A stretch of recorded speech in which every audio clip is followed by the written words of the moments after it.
lightning talk session. I'm amazed that so many people are here. There was a loud party, yeah.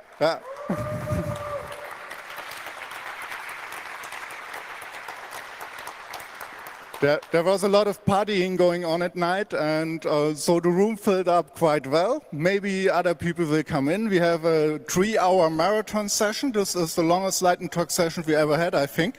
So the first introduction is how do you do lightning talks? How to make the lightning talks work for you? This is for the speakers, this is for the audience. So how do we make the lightning talks work for you? Work for us as the organizers, and of course for everyone out there on the streaming devices and so on. It's very, very simple. All the speakers that are already here, please tell the other speakers that might come in, please speakers sit in the front row here.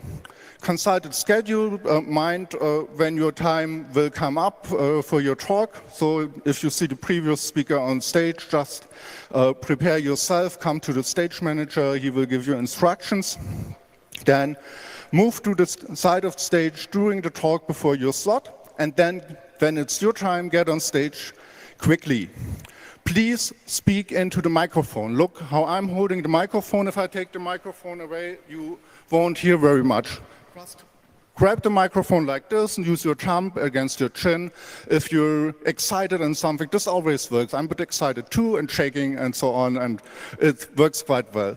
Please, speakers, don't turn around. There are no slides behind you. This won't work for you. You have the slides right in front of your screen. You can look at your slides here and advance the slides using this clicker here. Stay calm during your talk, relax a bit, and it's for 5 minutes. It's quite cool to be up here and to have all the people here listening to you, and just deliver your talk. Stay in time, get your applause, and then leave the stage. And please leave the clicker here on the podium for the next speaker. Please, everyone, or a lot of speakers take it with them. Please leave it here. We need it. So next thing, to the audience.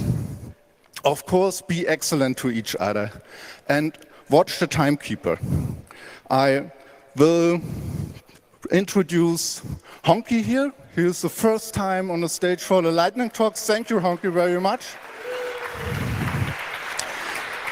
And we give you a quick demonstration how this thing works. If you don't know it already, you have 5 minutes for your talk. The first 4 minutes of your talk, you will see a green light here. If you step aside, a bit aside as a speaker, you notice this. And it advances for the first 4 minutes. And after 4 minutes are up, it turns yellow for 30 seconds. It gets up, more and more yellow. And the last 30 seconds, then you have still time to bring your last slide. The last 30 seconds will be red. Honky, please advance to red. And then it's time for you to help us get the speaker off the stage. In the last years, we used this nasty sound. And last Congress, we decided to laudate the speaker from the podium. And so give the speaker, when the 5 minutes are up, I give you a sign. Please count with me. Let's practice this. 5, 4, 3, 2, 1, and applause. The beginning was a bit slow. Let's practice this again. 5, 4, 3, 2, 1. Yeah, thank you. This was excellent. So that's from me. So let's get started. The first speaker is a long-time speaker. He's here, and come on the stage, František. František Algodor Apfelbeck. Please come on the stage. This is your talk. This way? Whatever you prefer. Okay. Pam. Okay. So, hello everyone. Thank you for the opening talk. I have been told that I'm supposed to be completely natural, The first one was about what to do and how to do it well. This one is supposed to be what to not to do. And just a random topic, it's a food hacking base. I am with food hacking base for 9 years. We are people who like playing with the food, drinks, fermentation, beyond. We are here on the camp, so you can come and visit us. This year, basically, we have done several events already. If you have been at the Ghent at the New Line, we have been there for a bit. We have done big event in Czech Republic, which is called Kvass, growing specialized in fermentation. That one I was involved especially. This year we do the camp here, so you can find out on the campground. We will talk in a second slide about that. And we hope to be, of course, also in Leipzig, and preferably inside, if possible. So, let's come to the camp, because that's now on, so it's the most hot. When I have seen the 30 degrees on Saturday, Sunday, it's going to be very interesting, especially for the teardown. We are in the sector R8, if everybody knows on the map. You can find us easily by the smell, by the lights and the sign. We are going to have, again, experimental kitchen, 2 workshop venues, and loads of activities. You can come, for example, tonight for cider tasting, if you have booked in already. There will be grappa tasting, which is unofficially and nice. And otherwise, we'll do different workshops like kombucha making. There will be sessions probably for the bread making and other stuff. So we are open. You can come and play. You can use our kitchen. It's fine. We have also some new things this year on the campground. We have finally, for the first time, a cooling trailer, which makes our life a much, much easier thing, and also for the villages around, because they can cold things, which really helps. Plus, we have a bar, so you can come and you can have some ciders and Czech beer on the tap. Do not hesitate, we will be there. So that would be kind of, the 4 here. Of course, there will be probiotic drinks, because you need to rehydrate yourself also without alcohol. So we have a few hundred liters of those. And just pop in. We are there. It's going to be fun. Actually, it's fun already. Now, autumn, what we are going to do, in the next few months. I will be personally doing cider season, so I'll be doing more cider, which you should be some of it able to taste the last season at the CCC Congress.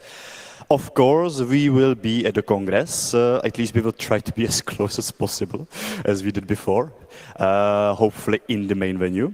Now, we are also taking care about the logistics, because it's starting to be a bit more demanding with the stuff let's say being more specialized and getting better equipment and more of it. So we are now getting our storage right and kind of improving the driving licenses and trailers and playing every event like with 1 ton of stuff going in and out 8 times. It's a lot of fun.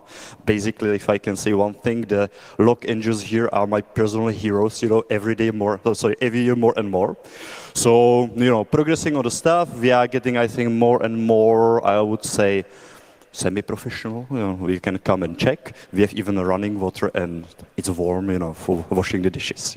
There's even a hand soap this time. So, getting there slowly and steadily. I would like to therefore once more invite you to come in, see what we are doing, and maybe in the last minute or so, we can mention other activities. There is of course things like today, for example, we make syrups. Non-alcoholic, completely fun. I have actually exercised in the morning with picking up around 20 kilos of Mirabelle at 7 o'clock. There will be other stuff, of course we'll have one more cheese tasting. Otherwise, come if you are interested in something. Talk to us. We have still slots, on the list which are free.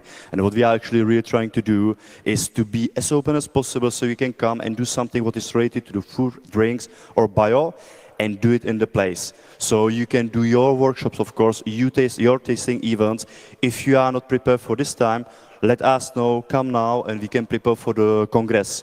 Let us know in advance, in the worst case, come just a bit in advance. We have slots, and, more use it is, better it comes, okay? So, thank you very much for everything, for your attention, and I hope to see you very soon at Food Hacking Base. Bye.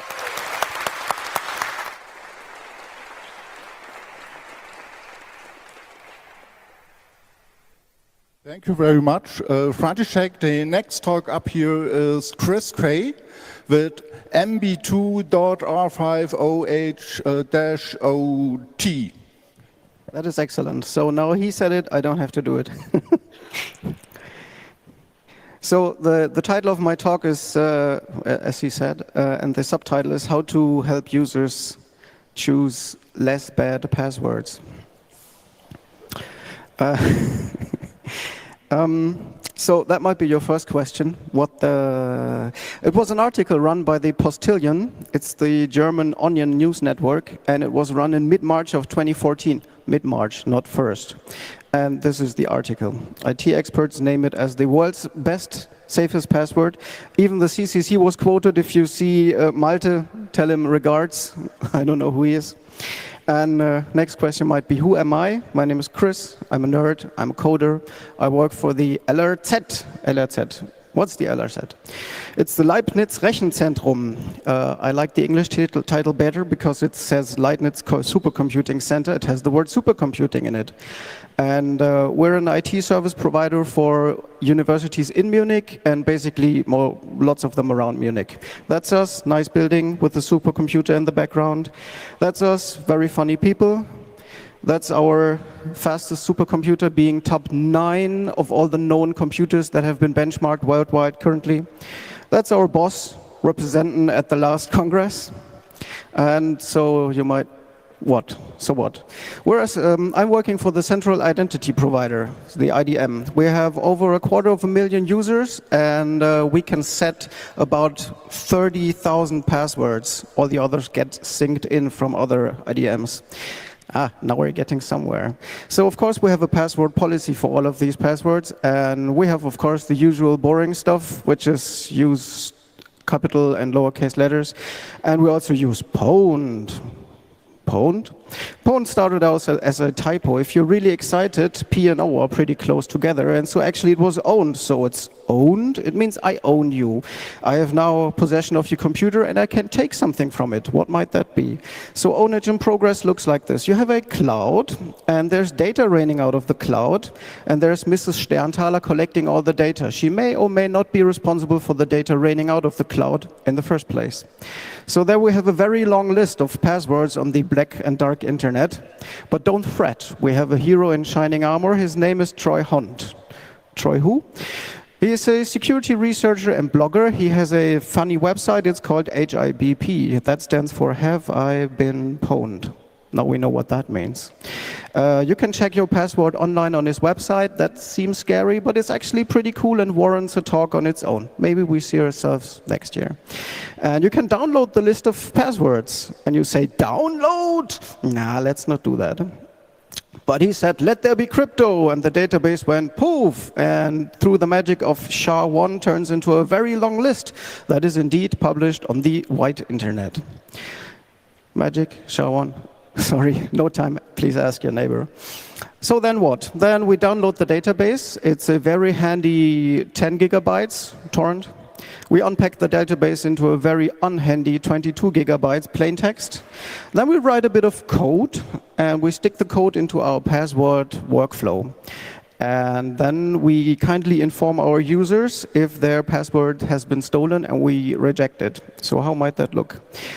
If a user comes up with that password, that is a stupid password, and that says something about the user. It says, if you take a stupid password that has been used by 1 million other users, it has been stolen 10,000 times already, and because it's stupid, you shouldn't be using that.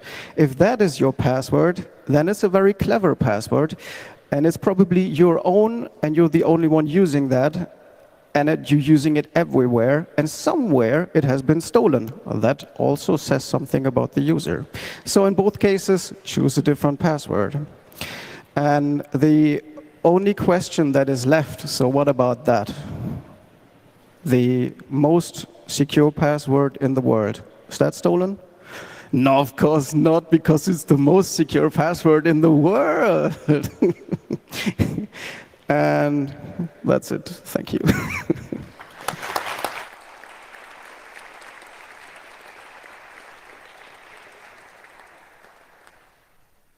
Thank you for your talk. The next talk is going to be about digital analog TV. Thank you again for all the translation angels and subtitling angels. Thank you.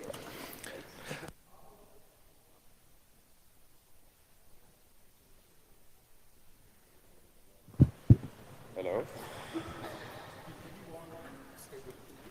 Okay. Hello. Yeah, digital analog TV. Timer. 4 years ago, we were given this cool radio badge at camp, and this opened the path to SDR and signal processing for me. And like 1 year later, the Chaos Computer Club was celebrating its birthday, and someone did an art installation with a bunch of TVs in our hackerspace. And at some point I thought, how do I get a picture from my computer onto this TV? And the name of the game is PAL. PAL is short for Phase Alternating Line. These are some specs, like the resolution, the frame rate. PAL is interlaced, which makes the frame rate effectively only 25 frames per second. There are some frequency bands we can use, and there's a chroma subcarrier. What this is, I will tell you later. Basically, PAL, you could say, is a way or a standard of analog encodation or analog encoding for video information. PAL comes out of this cable. This cable is very closely related to this cable. This you may know from your video consoles. And the difference between this cable and this cable is that the signal on the white cable is modulated, which means that it's just multiplied with the carrier frequency. So how does a picture get onto the TV screen? And every old TV screen is a so-called cathode ray tube. You have a big, long vacuum tube with a fluorescent screen and electron beam shooting onto the screen, generating a spot. The brightness of the spot is regulated by the amount of electrons you shoot. So by varying the current of this electron beam, you can change the brightness. And by scanning the beam across the screen, you can make lines. And by doing multiple lines, you can get an image. It's called scanlining, and it's what all old TVs did. So what our signal has to carry is the brightness information of the spot. This, of course, only is for black and white, but we will come to color later. Also, the signal carries synchronization pulses. You need to know when to start the next line. It's like in VGA. But in this case, we do it in band. So the signal carrying the information and the signal carrying the synchronization share the same medium. Here's the specifications of how these sync pulses should look. Also, there's so-called train pulses for horizontal sync. So you also need to know when to start the next frame. So there are special pulses telling the TV when to start the next frame. Here, for example, is one scan line or one line of the picture you see on the top left. It shows that it's going brighter and brighter and brighter from left to right, in between two sync pulses. Okay, but how does color get into this? For this, we need to do some math. As you may know, white is red plus green plus blue. This is because our eyes are built that way to receive red, green, and blue light. All screens are red, green, and blue. We can change this formula and say white is red plus blue. Green is white minus red plus blue. Why do we need that? The thing is, we are already transmitting the white information. We are already transmitting the black and white information. And the thing is that colored television is backward compatible to black and white television. And they said, okay, we are already transmitting white. If we also transmit green and red and blue, that's redundant. Let's get rid of green, only transmit red and blue and white, and calculate green afterwards.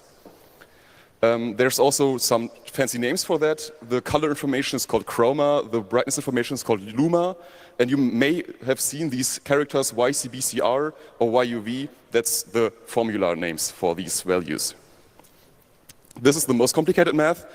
As I said, there's a color subcarrier, and what they do is they take the chroma information and they multiply it with a sine wave of that frequency. And so what you get in the end is the brightness information mixed in with the color information. And to know, let's skip that, I have no time. So what are the needed steps to transmit videos on radio? We need to resize the video, we need to do color space transformation, we need to do interlacing and modulation. First approach, second approach, I have no time for that. Current approach is to use FFmpeg and GNU Radio. FFmpeg, I have this call. In the beginning, we say which file we want. Then we say we need raw video because all TVs don't understand that compression. Then we say we want to scale and letterbox our video, because modern videos are 16:9, TVs understand 4:3 ratio. Then we want to interlace. Interlacing is explained in the FFmpeg documentation page. What it says is it takes the odd lines of every odd frame and the even lines of every even frame and interlaces them together and outputs them. Here we again say we want raw video and we want YUV pixel format. This is our color space transformation. Here we say that we want 25 frames per second or 50 frames per second interlaced, and this just pipes it into our program. We also can double check our image. We can write it to a file and import it into GIMP, separate it, readjust it, and there's our Big Bug Bunny frame capture. Here's the radio flow graph. It looks more daunting than it actually is, and I only show the interesting bits. To show what's happening, I use these 3 frame parts. This in the top is the brightness, and then we have the value of the blue and the value of the red part. So in the beginning, we just read it in, and we add some spacing for the synchronization pulses. As I said, the synchronization is done in Signal. Then we add some more padding because it's needed. Then we add the things, and then we transmit it out. If you want any information, please go to the slides.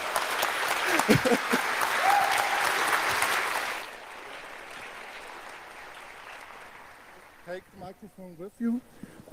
Thank you very much. Those were really, really a lot of slides. The next talk is in German from Felix D. Vom Felix D. Eine Wende für flexible Verkehrssysteme.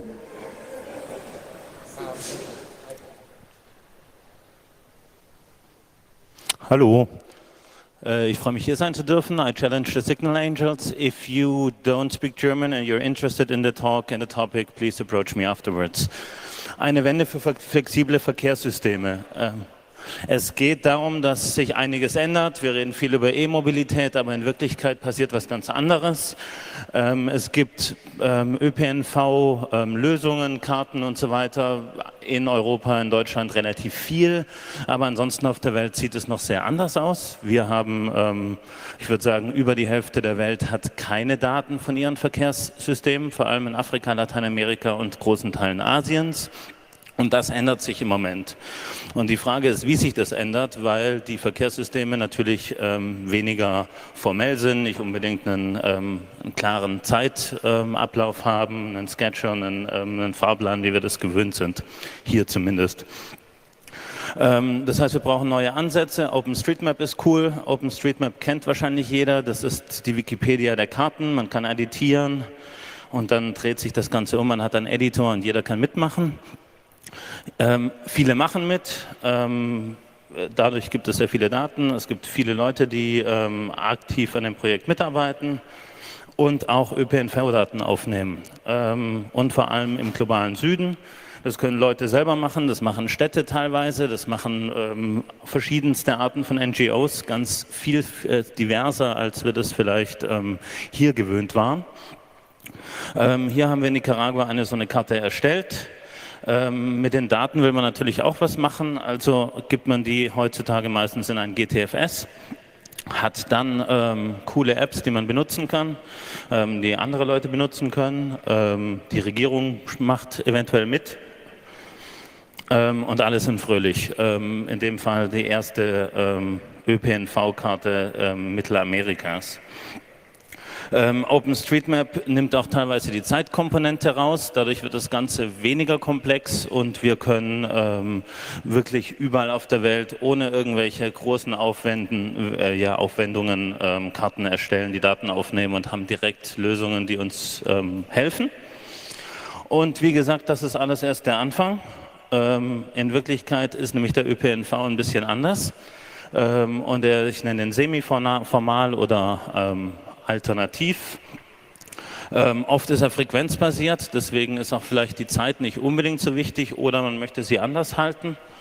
Es gibt ganz viele andere Haltestellen, die Bereiche von, ganze Streckenbereiche, wo man den Bus anhalten kann, wie man es braucht, also Demand-Driven.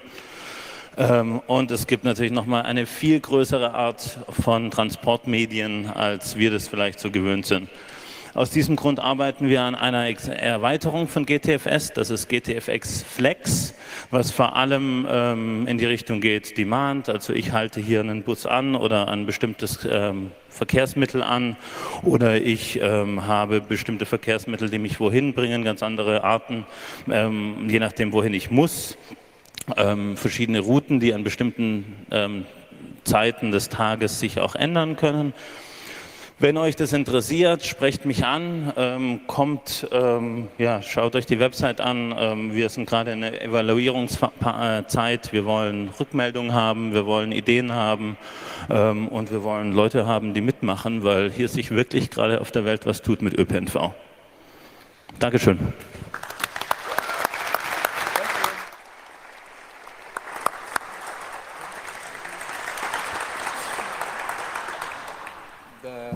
The next talk, do you hear me? The next talk is going about to be do-it-yourself brain hacking to see in 3D, which is a bit interesting to hear. I'm a bit afraid, but we will see. Thank you, Ben Senior, for entering this talk. Thank you. Hi, I'm Ben. Oh, where's the clicker? There's the clicker. So actually last year I gave a talk at Christmas about hacking how we see, about eye skills, which was demonstrating how you can use virtual reality environments if you have lazy eye to straighten up your eyes and see in 3D. And this project has continued and it's become more and more complex and larger. And now it's composed of these 5 sub-projects. And it's become clear that we need a dedicated lead for each of these. So I'd like to tell you something about them because perhaps some of those leads are sitting here in the audience. The first part is about personal experience. To literally see what is possible with your own eyes, despite what your eye doctor might have told you. So this is a take-home app, sort of 10 minutes a day of training. And by the end, you should be far enough that you have the vocabulary and the knowledge to be able to speak to your doctor on an Augenhöhe. The second part, words are good, but data is better. We need to be able to objectively see what's happening to the eyes so we can understand which techniques work best for who. And to do this, we've created an open source, open hardware eye tracking headset which folds up and fits inside a Google Cardboard 2nd generation for a handful of dollars rather than hundreds of dollars. So this gives us access to some really useful information, but it's no good unless we can get it into the hands of lots and lots of people, which requires manufacturing. And how can you manufacture something locally and affordably? Well, this is my primitive little prototyping setup with a cheap laser cutter, 3D printer, and an inkjet. And what I would really like is a fireproof cabinet with these things stacked vertically and much better automation so that an enterprising entrepreneur anywhere in the world can take this blueprint, create this from the design, and just go to clone it with demand. So at that point, perhaps you're reaching lots and lots and lots of people. And this has always been the end goal. It feels like there's feedback, I'm sorry about that. The end goal has always been to push on the science and to change medical best practice. And to do that, we want to harness this reproducibility crisis which is rocking science. We want to turn it into our ally with open data, which means that all of the experimental data is openly available and nothing is hidden from view, with open source so that researchers can modify these frameworks to challenge their hypotheses, to answer their questions, but those changes are stored in the central repository and don't go anywhere, they persist. To make it reproducible, so every single piece of data is tagged with the exact build that created it, so researchers can take the same build, experiment with different cohorts, take different cohorts, experiment with the same build. And finally, this citizen science aspect. Can we get cohorts in the tens of thousands producing data each day, rather than the current state of the art, which is a couple of dozen people coming to a lab once every few weeks? So obviously this is quite ambitious and it's going to take quite a lot of money, but... Closer to you. Closer? Okay, I was trying not to make it so loud. Yeah, we have sources of ethical funding that we've identified and we're quite far along, but that's another whole project in its own right. So here I'm really looking for somebody who's an excellent communicator, somebody who can deal with individual investors, institutional investors, and things like crowdfunding. So finally, this affects a lot of people around the world. There's about 400 million people out there right now. And this is an interesting opportunity to build an open business, one that's really doing something worthwhile. My passion is not building businesses. So if there's anybody out here who with a proven record in building businesses and you're not greedy and you want to do something worthwhile, I would also love to talk to you. So if this has interested you and you'd like to learn more, then please come to the workshop tomorrow in Goldberg. Thank you very much. Thank you. Thank you. Thank you very much for that very interesting talk. The next one is Miles Robertson with 7th of October 2019 International Uprising. Just give me a minute to start the slides.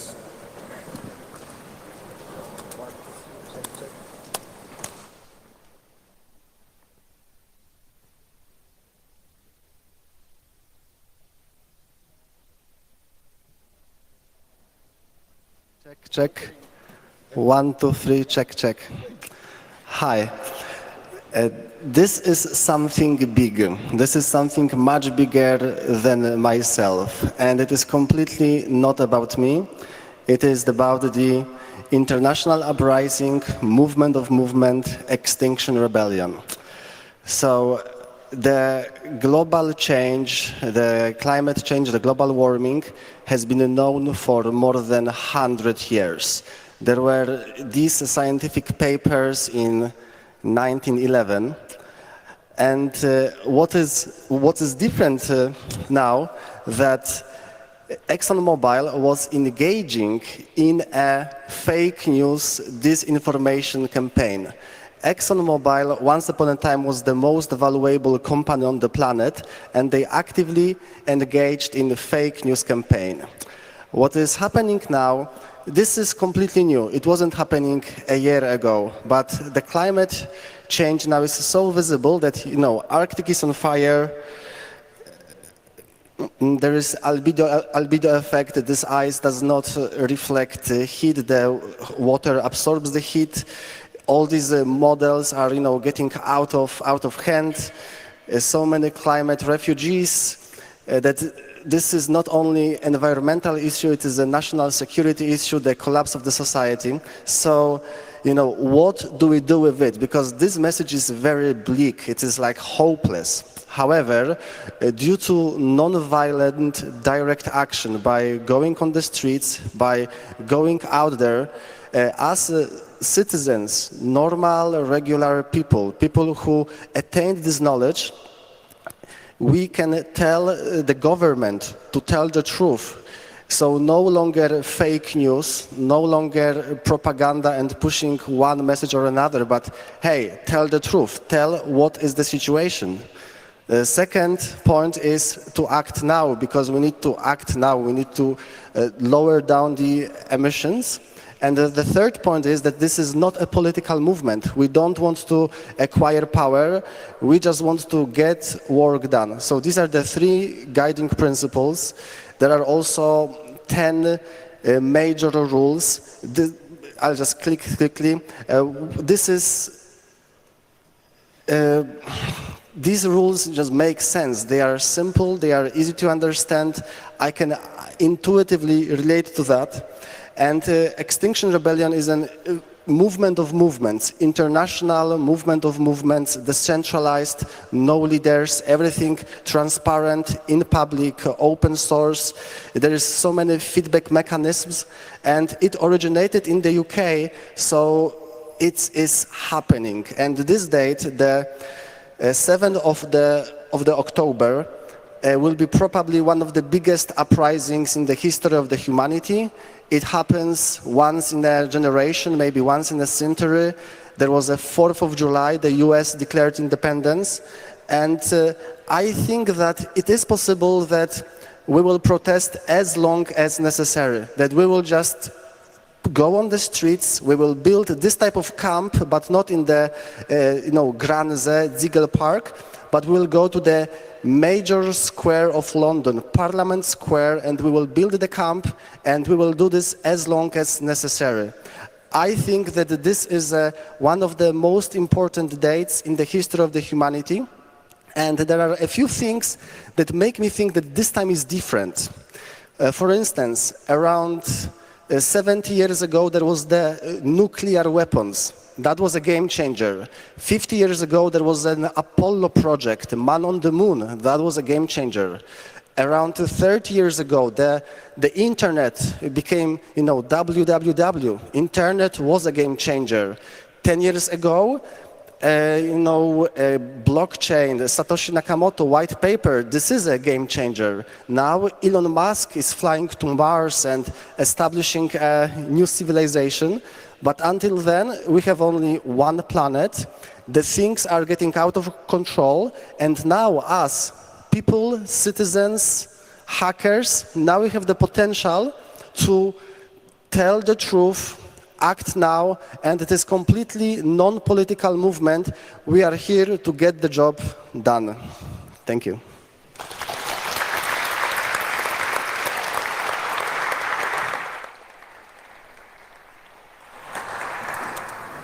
The next talk is going to be from Michael Stapleberg about Distri, a Linux distribution to research fast packet management.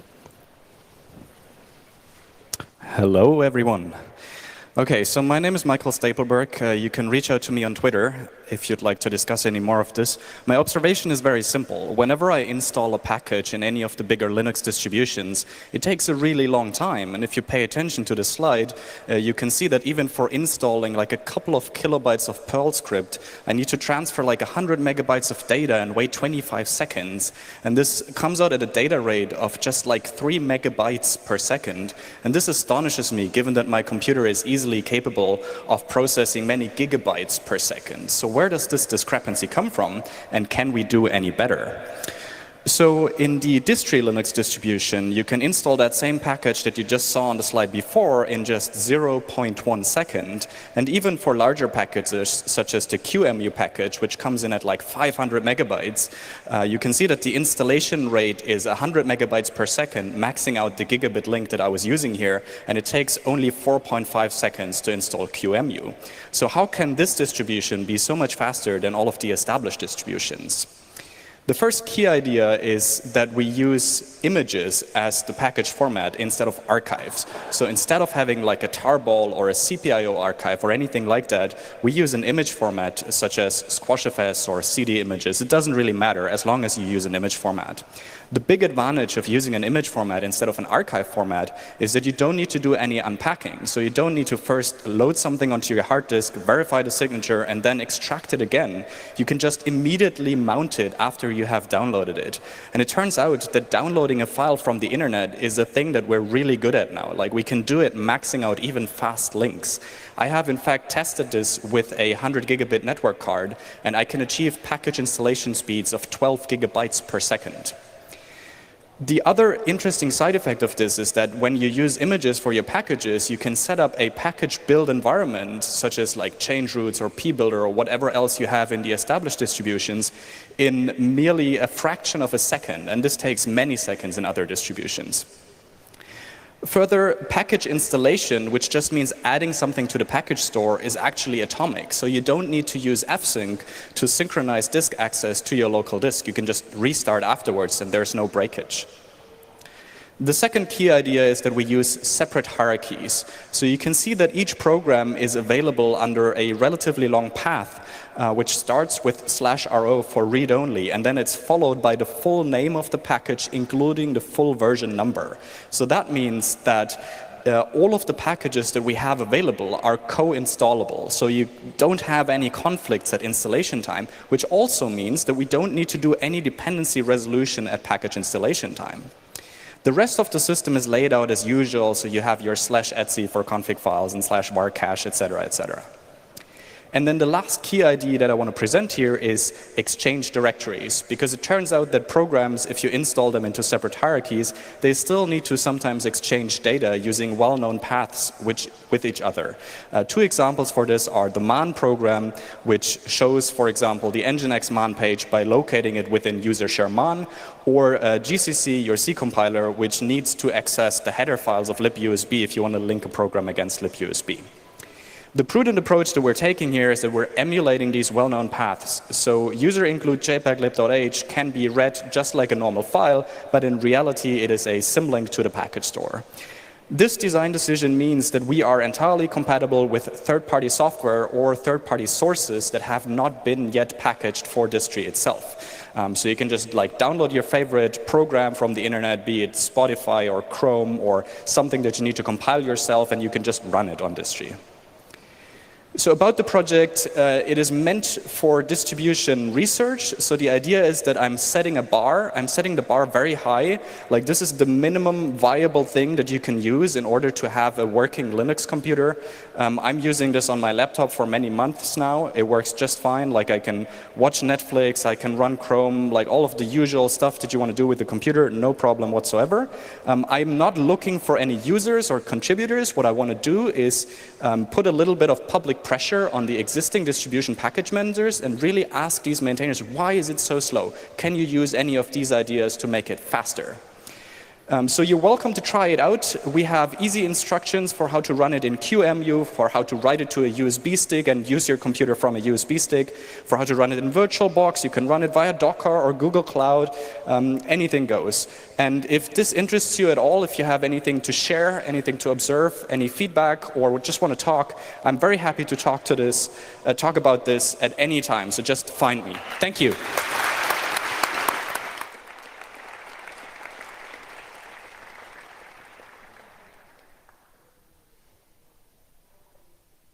In German as well, and the next talk will be in German. It's from Bettina, 25 Jahre Internet für alle und dann der Ping e.V.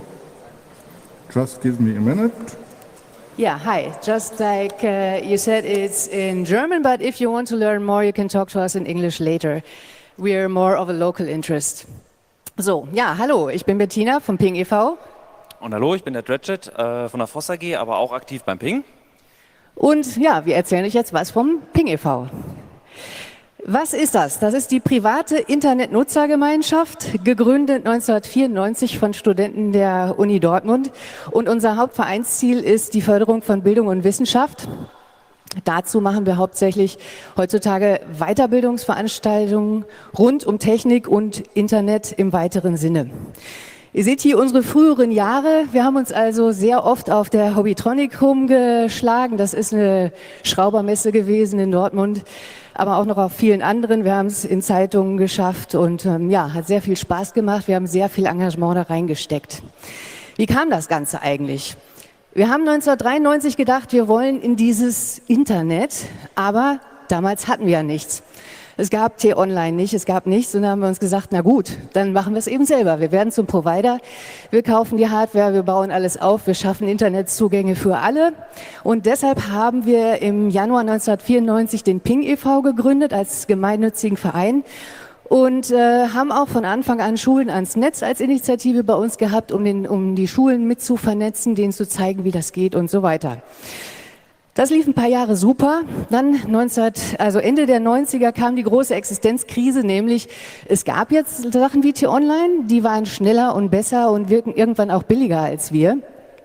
Und wir alle wurden älter, wir hatten Vollzeitjobs, wir hatten dann plötzlich Familien und irgendwie war die ganze Zeit weg, die man so als Studi hatte. Was macht man da? Ja, wir haben uns gesagt, gut, wir machen jetzt mehr auf Weiterbildung, weniger als Provider, um die Leute zu interessieren und auch Leute außerhalb des Vereins.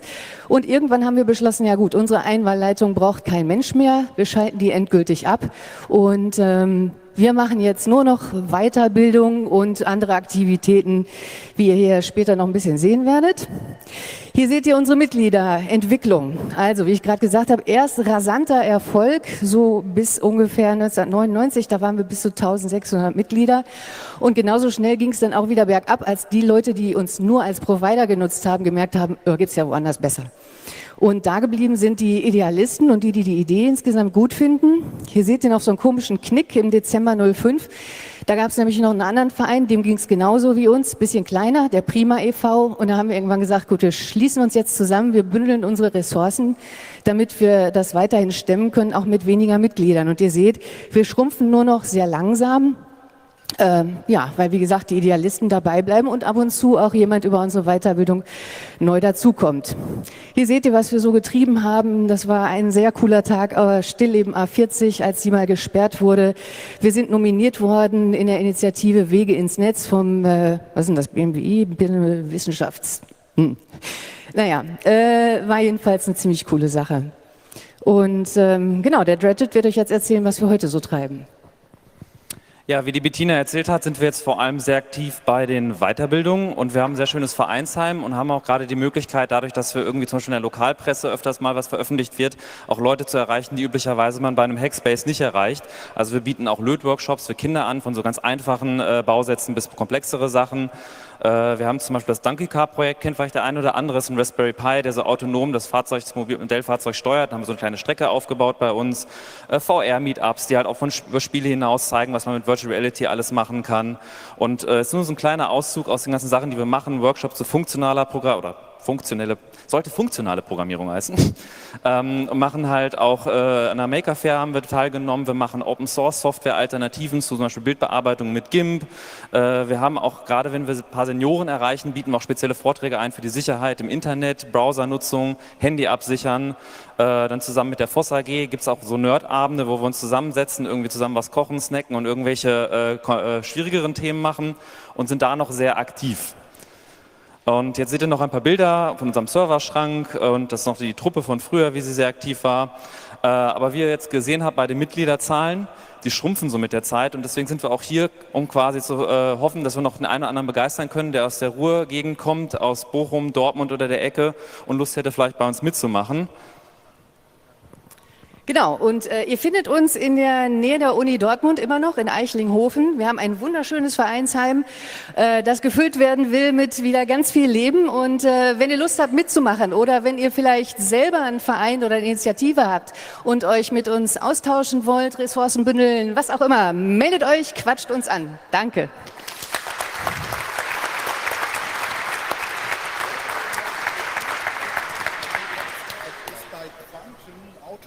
Automated ground control points for drones in English. Is Quantum here? Yes.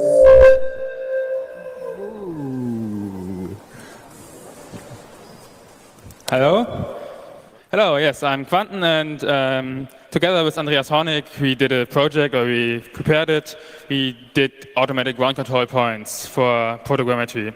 So when you have a drone and you want to make a photogrammetry 3D model of an area, you have to deploy ground control points to get a geo-reference 3D model out of it. So normally you deploy those tiles there on the ground, take a GPS device and measure their position, and then you can fly your drone over it and take photos. And afterwards, at the computer, you have to mark these ground control points in the picture, say this is ground control point number 5 and has this coordinate, and you have to click it in every picture, and then you can let the computer compute the model. It's a complicated process, but it works, and then you get a fancy 3D model. But we are lazy, so why we have to mark those ground control points? Computers can also find things, QR codes. Computer can find them, so they can find the position inside the image, and they can also extract information out of it. So we don't have to say this is QR code number 5. The computer knows it itself. So we have created this QR code format.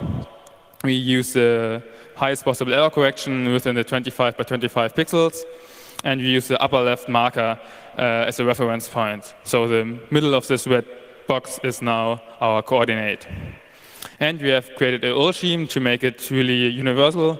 You can encode in your OSM ID, so you can even pave it in your parking lot a QR code and say this is its position, and create it in OSM node so our software can identify it. You can use a local ID, that's what we are using here on the camp. So when you're placing the QR code for a short amount of time, and then you can create a table where there's a lookup table where the ID and the coordinate is associated. And you can also hard code coordinates. So when you have this ground control points, this is a plane that we printed out and that we'll have here. You have to deploy these QR codes anyway, and you have to measure their position if you're doing it yourself. Here on the airfield, we will do it for you, so you can skip both points, and then you can fly your drone and take the photos. And then there's the cool part. You can let the computer find the QR code. So you say there are the images, find the QR codes, and then you get a table for your drone mapping, Open Drone Map, for example, software to find these QR codes. And then you get a wonderful, hopefully wonderful, georeference orthophoto and 3D model. So we want you to participate in this. If you have a drone and want to fly here, fly over the airfield. It's down, go to the helper, and then follow the signs to the airfield and take photos. I will deploy these planes. We have 6 QR codes that we will place there right after the stock. And when you're taking photos or using software, please post them on Twitter with the hashtag CCC Camp Map. We still have some things that we have to implement in our software. So if you want to code some Python, have a look at our issue tracker or come around and we can code together. If you're interested in any of these topics, if you're interested in drones, in imagery, in photogrammetry, just also come around and talk. You can find me at Carlsoon.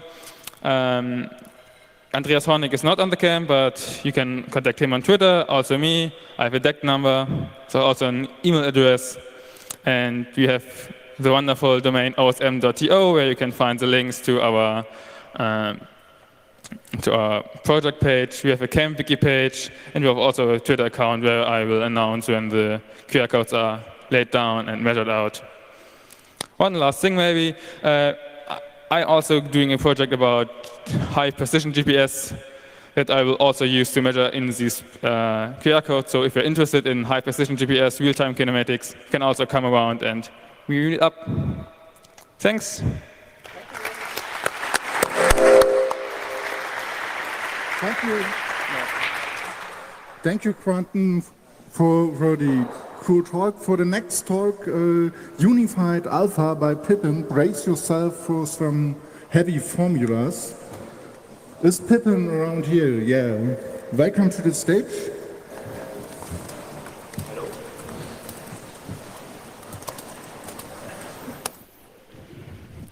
Hello, I'm Øyvind Kolos, or Pippin, and I'm one of the GIMP developers. This is going to be a talk about pixels, but it's mostly going to be screenshots of my terminal. I'm going to talk about Unified Alpha. Unified Alpha, to explain what it is, it's the combination of straight alpha and pre-multiplied alpha. These are 2 ways of representing pixels in images. And what people are most used to is what is called separate alpha, where you have a red, green, blue, and then an alpha component, each of them storing a number, and each of them are completely separate from each other. So the red only stores red, and the alpha is only about how opaque the pixel is. Pre-multiplied alpha, you scale each of the components by the alpha. So I have 2 columns here. On the right-hand side, we have some concepts related to pre-multiplied. The reason we want pre-multiplied or associated alpha is that the mathematics for compositing, that is putting 2 partially transparent images on top of each other, is a lot simpler with pre-multiplied or associated alpha. It becomes exactly the same math for all of the components. And we can easily do it with SIMD or on a GPU instead of quite a lot of computation. It's like 1.5 times as many arithmetic instructions. The conversions between each of these representations is traditionally done this way. To go from straight to associated, you multiply the red component by alpha. and for all the others. And if we're going the other way around, we get into a problem, because we were multiplying by alpha, and to get back the original color component, we would have to divide by the alpha. And if alpha is 0, we have undefined behavior. And the traditional way to fix this is to just say that, well, if it is 0, it was probably black, which means that associated alpha cannot store color information for transparent pixels. Here's an illustration of kind of what's going on if you go from straight alpha to associated back to straight on the top. And the bottom of this set of values shows that we just get blackout. And there's a similar thing going on if you go from associated to straight to associated. All of these examples store pure white, as in 255, 255, 255, or 111 in the color components. And we see in the bottom example where alpha is 0, we don't get back to our original result. And this is some more information about these representations. Associated alpha can store emissive information, that is values where the RGB components are higher than the alpha. And this is useful for compositing things like fire or lightsabers. The actual problem we have here, this is a plot of 1 divided by x. The actual problem is that as we're approaching 0, 1 divided by x approaches infinity. And in integer precisions, that just means we blow out all of the data we can store. In floating point, however, it's a little bit different, because the precision of floating point is actually really, really high, close to 0. So it mostly kind of works apart from the special value of 0. And I spent a few iterations on how to approach this. And what I've ended up doing is saying that every value that is smaller than a threshold, I treat like the threshold. So there is no 0. And this is the actual code I do for limiting it. So if alpha is bigger than 1 divided by 1 to the power of 65,536, then I just say that, well, that is the value of the alpha here. So this is my computation of straight alpha to associated unified alpha. And it's the same computation as earlier, but I first limit the alpha. I store the alpha directly as it was. And the corresponding conversion becomes simpler. I just can divide with abandon, because I know it will never be 0. And why this particular value? Well, if you multiply by a power of 2 or divide by a power of 2 in floating point, and the power is not really, really high, you only change the exponent, not the significand. So it means that it is completely symmetric to go back and forth between these two representations, and we don't lose information. And in GIMP, this means things like you can blur an image and use the anti-erase feature of the erase tool, but it also means, okay.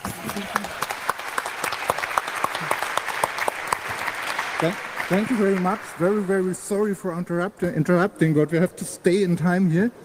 And it is a long session, and the translation angels are really sweating in their box there, and we are very happy to have them here. So please give a big round of applause to translation angels. The next talk is from Dorota. Let's talk about suffering. Hello, my name is Dorota, and I would like to talk about suffering. Where's the clicker? Is this one? So, suffering is a bad thing. I am sure that most of you do not like to suffer, and I'm also sure that you do not like to see others suffer. So, suffering is kind of evil, but how do you measure evil? Death is kind of something that we can measure, and it's quite similar to suffering. So I have a riddle for you. How many deaths from nuclear power are there resulting for every gigawatt hour of energy? And for some help, there is also the number from coal. Any guesses? Please hold the mic a bit closer to you. Okay. You don't know yet, but I am going to tell you. So here's the answer. It's 40. It's 4,000 less. And for comparison, there is a number for hydropower. Nuclear power just happens to be the safest in terms of deaths, or the lowest in terms of deaths. Okay, of course, those numbers might be disputed, but like the difference is so huge that you cannot ignore it. But what other things cause suffering? So like there is factory farming, and there's 50 milliard for those who are not using the American system, 50 billion animals killed per year for human consumption. And like, what kind of questions can we ask? Did they enjoy their lives? What do you think? Maybe not. How can we actually find it out? Or is it even something that we should worry about? There are other things that we could worry about, like artificial general intelligence. I wouldn't like for a paperclip maximizer to turn all the world into paperclips, or global warming. We had a talk about this already. Bioweapons, global poverty, those are things related to suffering. And this is where effective altruism comes in. Those things you have seen on the previous slides are one of the things that have been identified as important for reducing the suffering. And this is what effective altruism tries to evaluate. What kind of things are worth acting on, how to act them, and basically we have the methods which are rational, scientific, informed, data-driven, which ensures that we are effective and we want to prevent the suffering and make the world better. So it means that it's altruism. And if you do not like to see others to suffer, then you are also an altruist. You can learn more about this on the Effective Altruism website, or 80,000hours.org. There is no really centralized place to learn about it. This is like more of a loose community of people who have the similar values. And therefore, there is also an EA hub which just lists a lot of local groups. There might be a group in your area. There are about 40 groups in Germany alone. There's one in Netherlands, as far as I know. There's one in Finland. And you, of course, can talk to me if you are more interested in the topic. I am usually hanging out around KS West. Thank you. Thank you. Thank you very much for your talk. Please, all speakers, try to hold the microphone just like this. Hold it in your right hand, and this is about the right distance with your thumb. Thank you very much.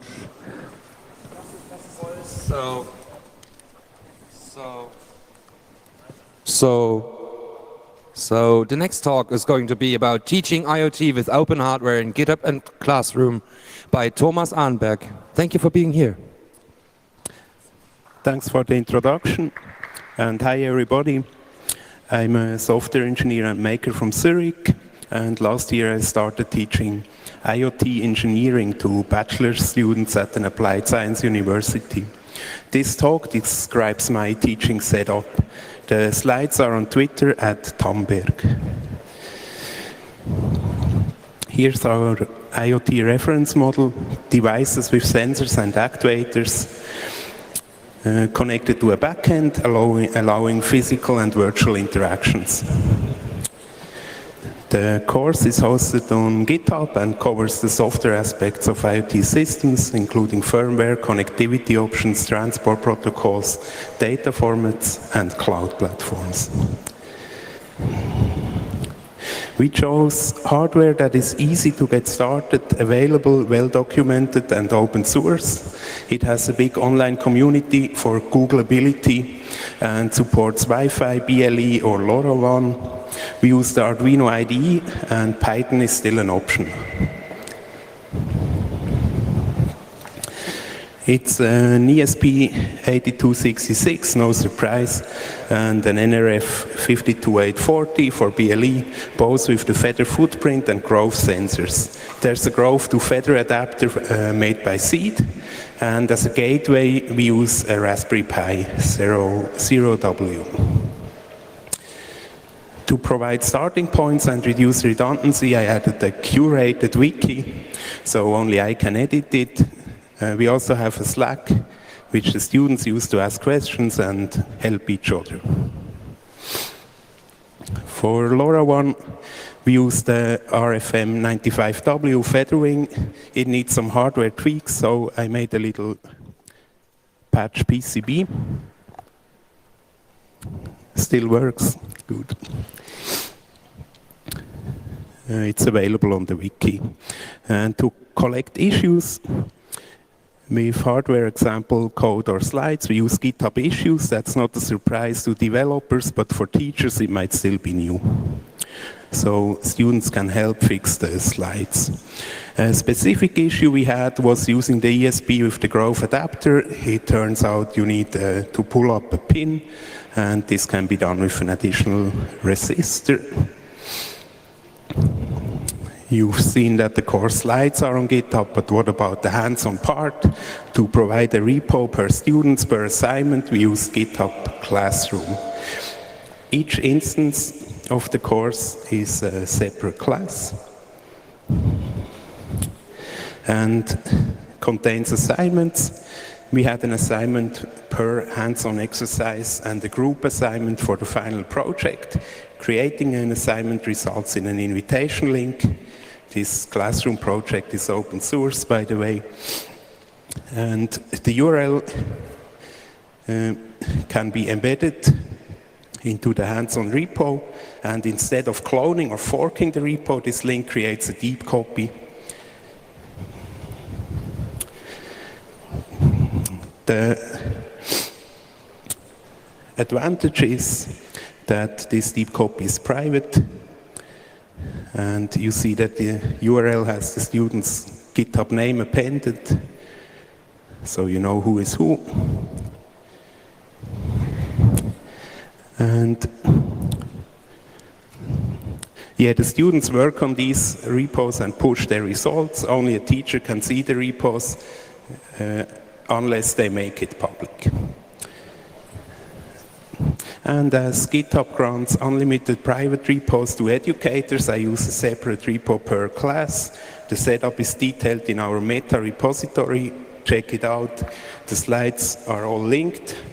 And that's it from me. Thanks for your time. Thank you very much.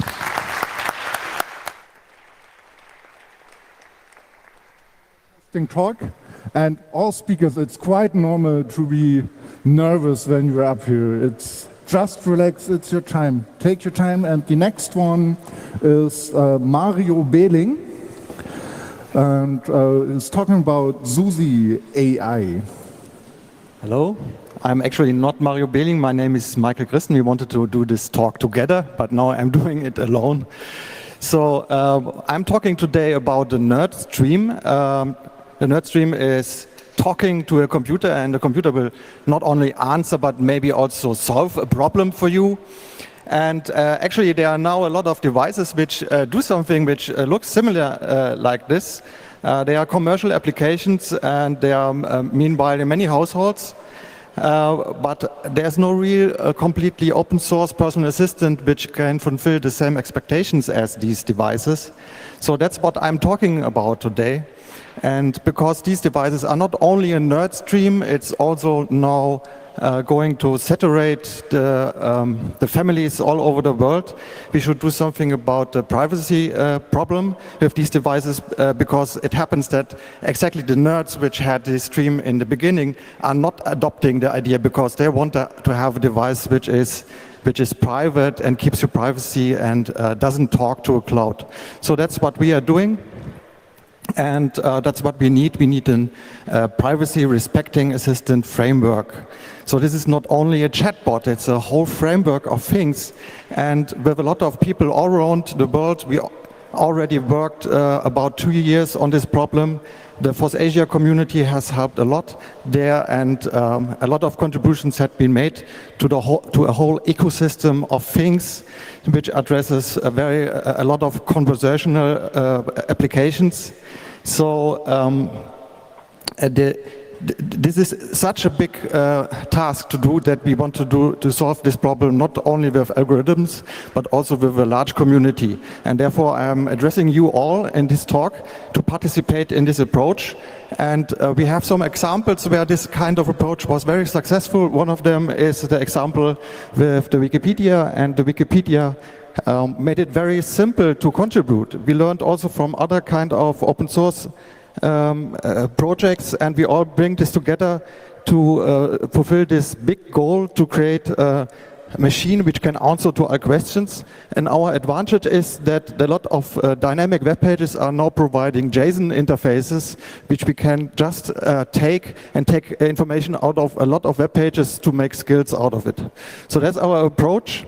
And for this, we need a big ecosystem. The ecosystem looks like this. We have already a smart speaker based on a Raspberry Pi and a good microphone, but we also have all these apps, an Android app, iOS, and also a web chat application. It's not only able to answer questions with text, but also with pictures, audio, video, graphs, pie charts, and so on. So what we did is a big repository where you can put in skills, and we made it easy to make the skills. So if you go to Suzy AI, you see this repository. You can learn by example, click on any of these examples, and then you see how the skill language works. So with the skill language, we're doing something similar like Wikicode. So if you want to create a web page in the past, you had to learn HTML, but with the Wikipedia, it was easy to make it with Wikicode. So our code is the language of thought, and if you click on that small I on the top right corner, you get an explanation what kind of syntax you should use. So this is what we want to do, and we want to do it with a big community, and we are now at a situation where we want to reach out to all of you to help to make a lot of skills so we can compete with these commercial applications and make an open source version which is privacy aware and doesn't get into the privacy of the people. So we have a workshop tomorrow at 4 o'clock. Please come to the Hack Center where we teach you how to make skills. And please go to Suzy AI and just click around. It's a fun thing to do. Thank you.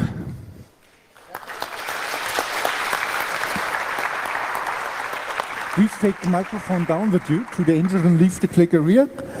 The next talk is Badge Magic.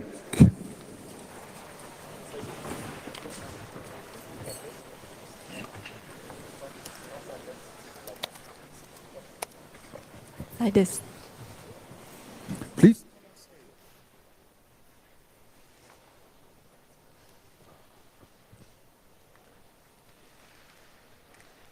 Should I start? Hello everyone, my name is Hong Phúc Dang, or HP Dang if you want to find me online. So I'm going to talk about this name tag that I'm wearing right now. We call it Bad Magic. So what is it? It's basically a USB power LED badge. You can see, you can access it through Bluetooth. But the funny thing is you don't need to pair your device to the phone in order to change the text. We developed an open source Android application that allows you not only to write any text, but also add different effects and clip as you can even draw on the app. So just a little bit background of the project.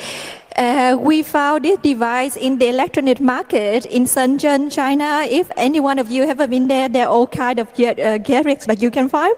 And the badge came together with a very simple Android application and also iOS. It looks basically like this, what you see on the screen. It's not so nice, and it's also closed source. There are also very limited text and effects that you can do, and there's a mix between different languages. Our community, we want to build something different. We want to make a cooler app, but again, the source code is not open. So some of the developers in Asia try to look into it as we plan to build something new that can send different messages and send different effects to the device. And here come the beauty of open source, why we try to figure out what is the communication protocol that allow us to talk to the device. We found someone on the internet, or they hacked into this a few last year. So so basically he used a Wireshark in order to inspect what's going on under the hood. And this person was so kind to publish all his findings online. I don't know if he's here today, but if Gauye, Marshalling, if you are here, thank you very much for your work. Based on this work, we developed the new application that now available on Android. And also Android, of course, now you can do all kinds of stuff with this badge. And at the same time, if you want to add in new effects or want to do something more with the application, you can do so. The code entirely open source. These are the QR code. You can scan it and get the app to your phone. And again, this project is developed by the Force Asia community. We started the community in 2009, not so long ago, only about 10 years. So the whole idea in the beginning is try to foster open source education in Asia and engage more Asian contributors to the whole open source ecosystem. Best Magic is only one of many projects that we're working on. You can find the code on the Force Asia GitHub. Our developers are actively communicate on the Github channel. There are also other Github channel of different projects. So the thing that I want to emphasize here is not only the app that we're so proud of, it's not the product, but the journey, how we come up with this whole thing. And then this project allow a lot of young people to get engaged and work on open source technology. So we introduced this to the school, and a lot of students got excited and want to learn more, okay, how they can try Android application, how they can contribute to the community. And this is the way we want to go. So what next? Now we have the Android app. We're working on the iOS as well, and we want to add more devices into Bad Magic. We are still working on open up the hardware of this badge and create our own open firmware, and hopefully to be released in the upcoming months. If you want to learn more about us, Michelle already mentioned earlier, in November in Shenzhen, we organized an Open Tech Summit where we invite people everywhere to come to us. We can connect you with hardware producer in Shenzhen and learn about the open source community in Asia. We are in Potsdam every year, and in March we have the annual Force Asia Summit in Singapore, March 19 to 22nd. In Berlin, we also have the Open Tech Summit. Europe happens every year in Hammerfest. If you are around, please come join us. You can find the badge, the application online, and I also have a few here. If you want to check it out, come to me, or you want to hack it and release the hardware, come to me at the end. I will be also at the workshop of CCC tomorrow. Tomorrow.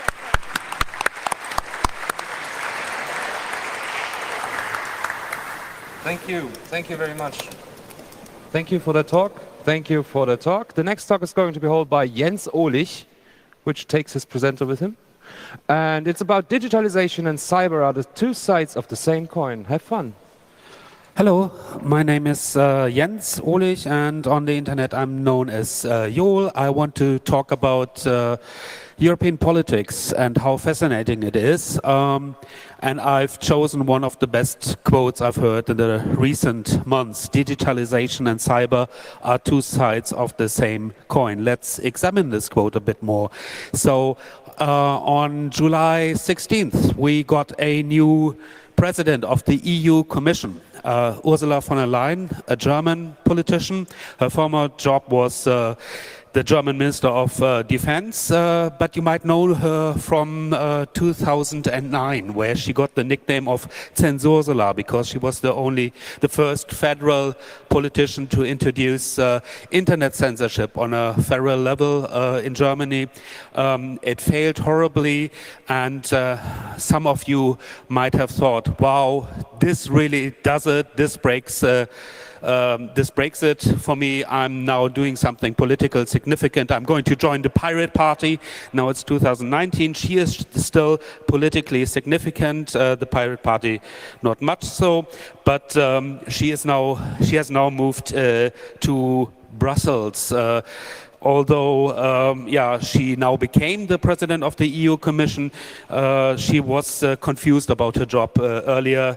She thought that the Council of the European Union nominated her. That's what she wrote in her farewell letter to the armed forces, even though it was the European Council. That's a totally different institution. Now, Council of the European Union, European Council, many people confuse that, but most people who confuse that don't apply for that job. So she had some time to prepare for her job, so she wrote down her agenda, a union that strives for more, and published that. And there were lots of interesting quotes in that paper, especially when it came to the part that was about digital politics. She said, to lead the way on a next generation hyperscalers, we will invest in blockchain, high performance computing, quantum computing, algorithms and tools to allow data sharing and data usage. Yeah, blockchain and quantum computing, check, but no mention of open source, open data. She also said, in my first 100 days in office, I will put forward legislation for a coordinated European approach to the human and ethical implications of artificial intelligence. That's super ambitious, actually. So in February, she wants to have a law presented on ethical AI, but there is no consultation process even started yet. I would say that's not possible, that thing. But the real kicker is this wonderful gem of a quote: digitalization and cyber are two sides of the same coin. What does that even mean? It sounds like straight out of a science fiction story. Cyber, what does it mean?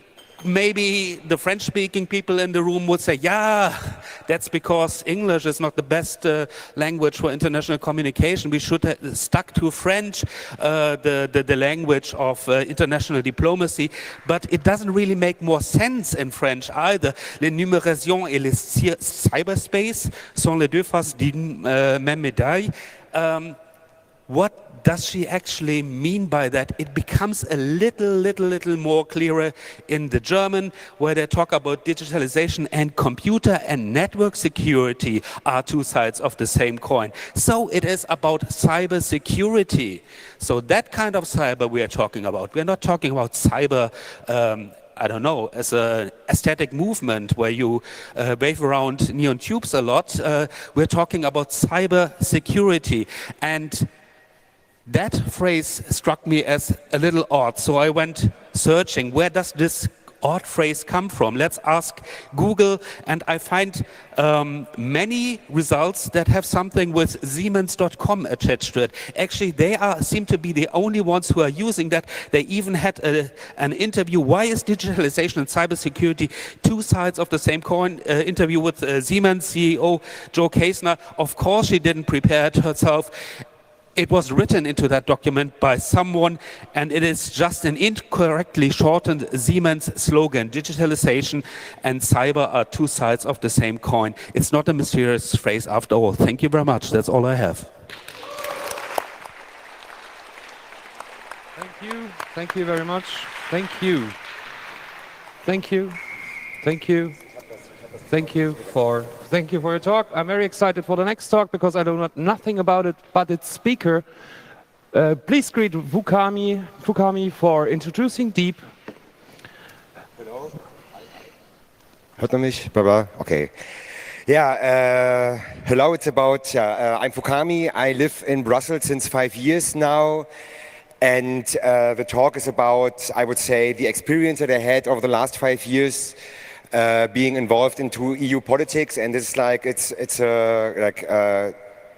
we keep in that space for a moment longer. So what I learned over the last 5 years basically are things that are also connected to what Jens already said.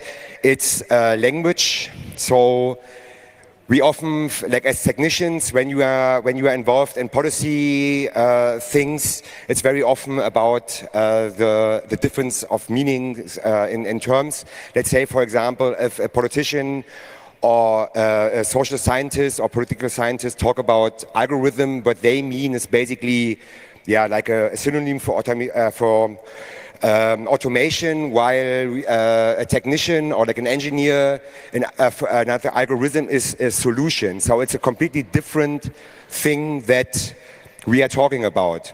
So why does it matter? It matters because policy is all about expressing ideas and trying to change the society for the good. And what I learned as a good thing in Brussels is that I have the feeling that everybody wants to do the right thing. So, yeah, Brussels. What I learned over the last 5 years in terms of influencing EU policy is there's on one hand there are a couple of groups, they are tied to especially digital rights like data protection, free speech, net neutrality, and open knowledge, or like free knowledge. And there are a couple of groups that deal with it, but when it comes to the real technical parts, or more like cybersecurity, or also artificial intelligence, or other discussions that are more that have a deeper technical approach, it's very difficult to actually have a good conversation. And what we want to do is to get a new organization started called DEEP, which stands for Digital Expertise in European Politics. And what we want to do is to get technicians closer to the Brussels bubble, to do two things. One thing is to influence policy before it gets, before the proposals get issued by the European Commission, so being involved into the phases before that, so green paper, white papers, as well as the consultations. And on the other hand, helping educating policymakers, so not so much politicians, because politicians get elected only for a certain amount of time, but the people who actually write all the things. So it's basically the staff of the European Parliament or the Commission or the Council, and starting discussions with them and helping them to understand the gist of the technical things in order to influence the policy at the end. Right now, so we are just really in the first like phase of it, which is all about money and how we can actually get that together. And we are still in between that, or like in the middle of the discussion, because it's one thing that I also realized is that on one hand we have basically American companies and the industry lobbying with like American industry money. On the other hand, we have the civil society that is basically paid by American foundations. So that has to change. And we are discussing how to actually change that, which is a longer discussion than what is possible to do here in 5 minutes.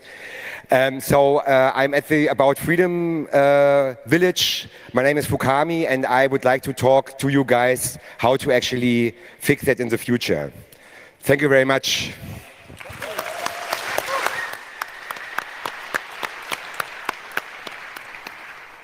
Fukami, and now to something completely different from a very interesting imperative. Draw the internet. Please come to the stage. Hi, Chaos Family. Okay, thanks. Right, so I'd like to share some thoughts about drawing the internet. The last year, I asked a very simple question to kids in 2 different countries. And the simple question was, I should mention these kids were between 6 and 12, so this is, in Belgium, this is primary school. I gave them one simple assignment, as I mentioned. Draw the internet. And I explicitly chose to include the word internet because I wanted to be inspired. I wanted to have the future generation, our children, to inspire me. What are we doing on the web that we're building right now? Like, we have a lot of talk about what is the internet, where is it going, where did it came from, what is the web, blah, blah, blah.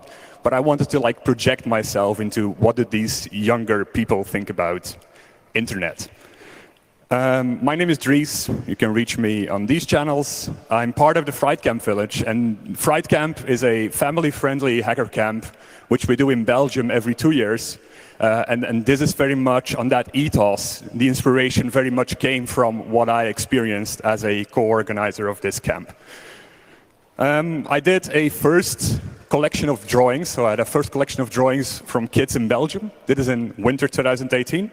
And then I traveled to Senegal in February 2019, so pretty recently. And I did the same experiment because I wanted to know what does the cultural influence on internet perception is.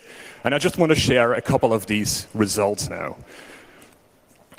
So this is a very typical kind of thing that came out a couple of times. This reads, just like outer space, the internet is infinite. And this boy, age 12, he made a drawing of planets. So I found this infinity kind of thing is pretty inspiring, I believe. This is someone from Senegal, and you see like the level of abstraction is so much higher. The super interesting thing in Senegal was that kids, when you mention the word internet, the word does not really exist in their culture. But I'll get back to that later. So the level of abstraction just becomes a lot higher. A lot of colors, of course. Like the use of color, that inspired me in this drawing. This was interesting. This is a result from Belgium. Like intertangled wires. It's someone aged 7, and this is what it's in their mind when the word internet is mentioned, which I think is cool. Again, age 6, you ask them to draw internet. It's like, yeah, what will they come up with? And they tend to draw like people and connections between people. Like you see the curly lines between the heads of the people, like they're connected somehow. And then there's like a little heart, which I think is super cool and super fun. This was interesting. In Senegal, a lot of the kids, they draw devices, because they never, in that country, never had computers or the introduction of computers, of computing, as we have it in Europe, for instance. So there it's like mobile is the default. They would draw mobile devices. It's phones and tablets. And there's like nothing else. That's their way to access this way of connecting. And what I liked about this drawing were the little dots around the phone or the tablet. I think it's a phone that was drawn here. So the little dots for me, they meant like this like extends beyond the device. I'm not really sure whether that was the intention of the drawing, but that was my interpretation of it. This is a very typical Belgian result where kids would draw their interpretation of YouTube or other video sharing platforms. I like the spelling of Google here, very Belgian. This was again a result from Senegal. I want to jump ahead a bit. So the first thing that we saw, like as a conclusion, what did come out of this? Like the first critical conclusion was age evolution. Younger kids would draw like super out there drawings, like it would be totally crazy stuff, really. Whereas they grow older, their bias just gets so much more narrow. Their thinking gets so much more narrow. They draw Fortnite, or they draw YouTube, or they draw Google images. So they're like evolving towards that. The last thing is that in Senegal, internet does not exist. People talk about communication and connecting. And that, for me, is the core message of this. Internet is something that connects us, and we shouldn't be talking about that as something digital per se. Thank you so much.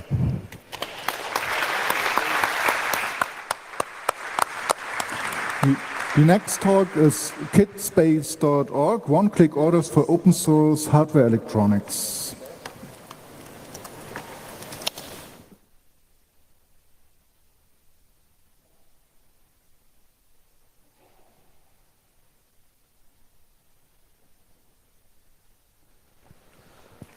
Right, hello. My name is Casper, and I'm the creator and main maintainer of Kidspace.org, which is a website for sharing electronics projects.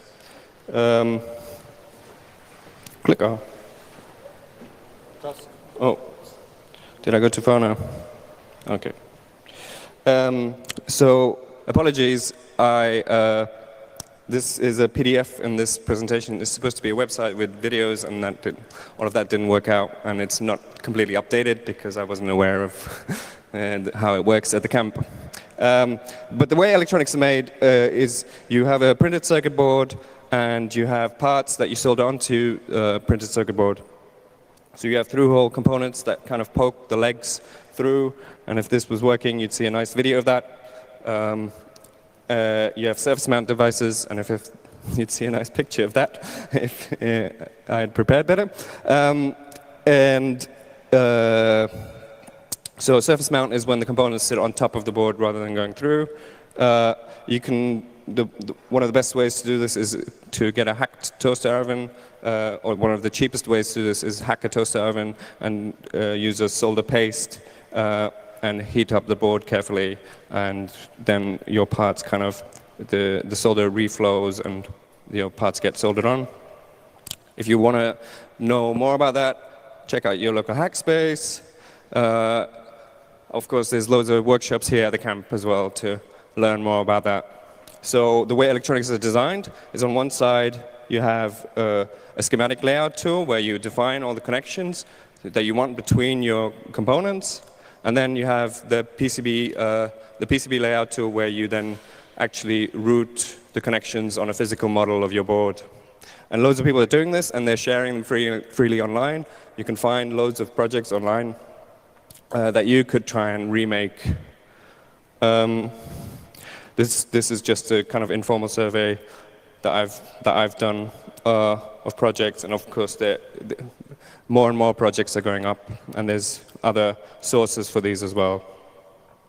The problem with it is that often when you come across a project, it's kind of hard to get to that point that you want to get to of having the parts and having the board. So it's kind of, they all have different structures and some of them are more like blogs, some of them are file repositories, and it's hard to find your way around to get to the point.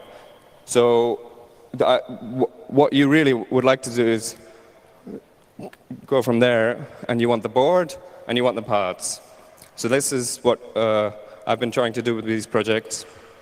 One part is Kidspace.org. It's a project sharing website, but even earlier than that, what I started with was a browser extension that helps you buy parts. So it automates parts purchasing for you. So it can automate the typical kind of component distributors like DigiKey Mauser RS, and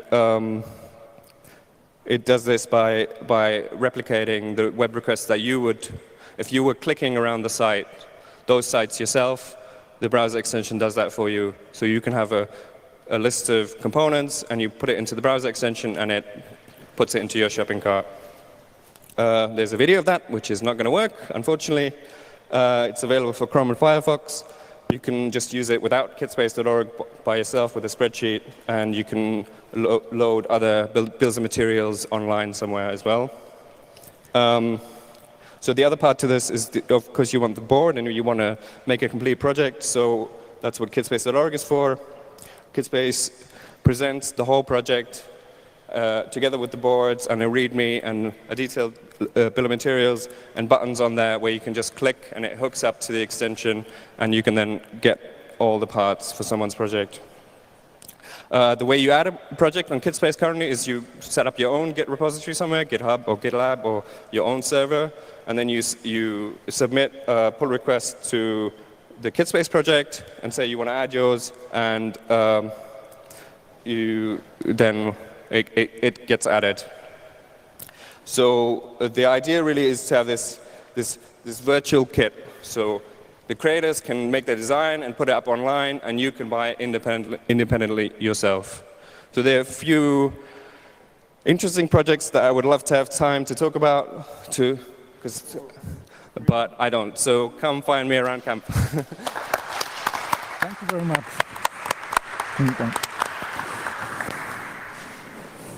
Yeah, thank you very much. We're going to our next talk. It's called Android Privacy is Not a Luxury. Please. Hi, I'm Christopher Weatherhead. I work for Privacy International, and I thought you might like this talk. It's a little bit of a preview of some ongoing research we're currently doing, and I kind of need your help with it, so I'll come to that in the end. And yeah, I should give you a little bit of an introduction. So we're doing some work on pre-installed Android apps and the general privacy problems with them.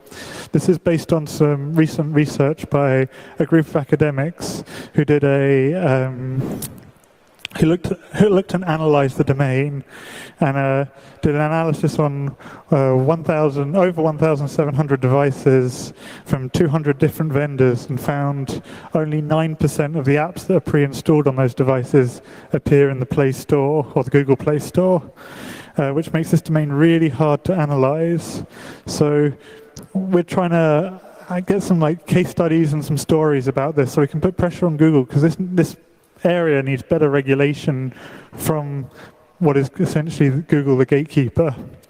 And our interest is that these apps are often installed on low-end, low-cost phones, and this disproportionately affects people who have those devices. So what are the problems with this? Well, the first one's around consent. Pre-installed apps are, as they say, they're pre-installed. So they often come with things like custom permissions. Some of those custom permissions can bypass Android's own security policy. Because they're pre-installed, often these permissions are pre-accepted, so they can access things like the microphone, camera, and location without prompting the user. And some of these custom permissions are particularly nefarious in that they can do things like access text messages, read other applications information, and also they can initiate calls and receive calls, which is a bit problematic. There's also a lack of control for the end user. These often can't delete these apps. They run in the background, and especially in low-cost contexts where the cost of data is high. These could be secretly working in the background, sucking data. And that data could be going to all sorts of third parties. It's really hard to know where that data is going. And also, on less of a privacy point, but on just a general niceness point, these apps are using space on a device that usually has very limited space. And finally, from our own analysis of the security practices, they're usually woeful.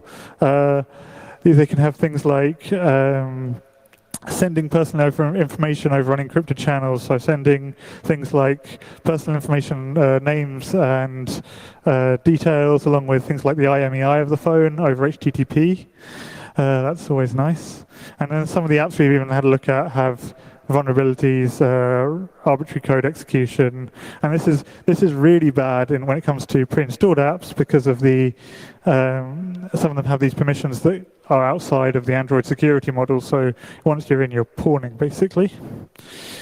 And finally, on the security side, obviously some of these phones are still being sold as new with Android 4.2.2 or Android 5, which has got known critical vulnerabilities in it.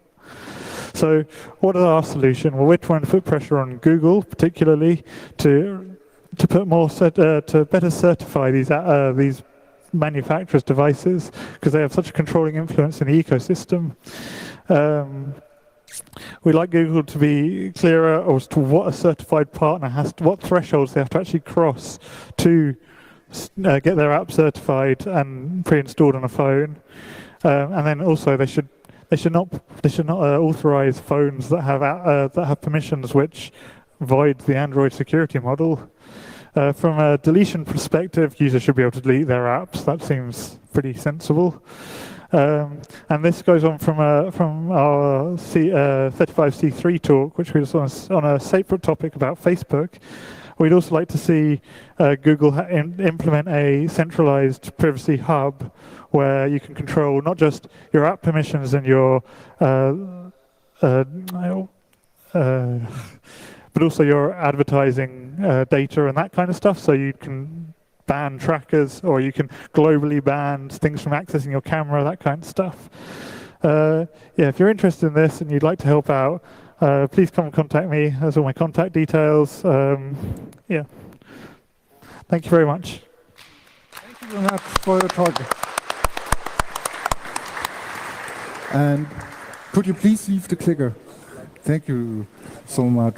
So the next speaker up here is Aniki with Openscad, making 3D objects by code. There you go. What's the clicker? Ah. Yeah. Thank you. Hello, everyone. Hope you're all enjoying camp. My name is Aniki. I'm a self-taught maker, and I think I got 10 years ago my first 3D printer, the Cupcake CNC machine. And since then I've been involved in the 3D printing scene and that kind of stuff. And one thing that actually have always amazed me is that how many people have 3D printers, and if I ask them, hey, what do you make with it, or what do you design with it, they don't. They just print other people's stuff. And then I ask them why. Well, most people don't know how to draw, or at least not electronically and that kind of stuff. Neither do I, but I do know how to code. So I want to talk about how you can actually use your coding skills to actually make 3D objects. And that's something done by something called Openscad, Openscad, whatever you want to call it. I have absolutely no affiliation with this project whatsoever. I'm just a fan, user of it. It's open source. You can run it on your Mac, Linux, whatever machine you have, even on a Raspberry Pi. And by using code, you can actually or take a DXF file, a 2D design file, and turn it into a 3D file, or completely from scrap create objects. So you can start very simply by saying, okay, I want to have a cube. And then you just give a command called a cube, 10 by 10 by 10, and you have a 3D cube in space. And you can see from the syntax, it's somewhat like C language based. So it's, if you're familiar with programming in Arduino or something like that, you'll find the syntax to be very familiar. And there are all kinds of other shapes that you can make. You can make a cylinder. You can actually make a cylinder with the top and the bottom radius to be different, so you get a cone. And all those kinds of things you can actually make. But as it is a programming language, you can actually do operations with these things. So I can take that cube, and I can take that cylinder, and by putting a difference command around it, it actually always first draws the first object within the difference command, and anything else than what I specify, it actually subtracts from it. So I end up, in this case, with a cube with a hole through it, and whatever other objects I add within that difference command, it starts subtracting that. One other method that you can actually draw more complex shapes, something that I actually use a lot, is I can put, for instance, a few cylinders in a particular order. So I'm using the cylinder command here, and I use a translate command to actually place it somewhere in space. So a particular order, in this case, like a triangle. Now I have these three cylinders. By just simply putting a whole command around it, it makes a 3D object of that outline of that shape. Now, if I want to have maybe holes in this triangle, I can take those exact same three cylinders, just shorten the radius a little bit, but keeping them on the same space, and use my difference command, and I end up having a nice triangular plate with rounded corners, with holes in it, and all that kind of stuff. But the nice thing about all of this is it's a programming language, so you can really make the benefits of having a programming language. So when I design stuff, I'm very impatient. I very quickly want to make something, and then I'll find out everything that's wrong about it, and I'll go back and fix it. You can do that all with parameters. So in the beginning of my program, I define my parameters that I'll probably later know that I will have to change, and I make modules for these objects to make my code very simple and very readable. And this is really how you can leverage the power. You can loops and all those kinds of things to really make very complex things with just a few lines of code. Now, even you might not have ever heard of the existence of Openscad. If you've ever visited Thingiverse, you probably have been in contact with these kind of Openscad files. If you go to Thingiverse, the website to download 3D objects from, you can select on something called customizable. Anything that is customizable means it is actually written in Openscad.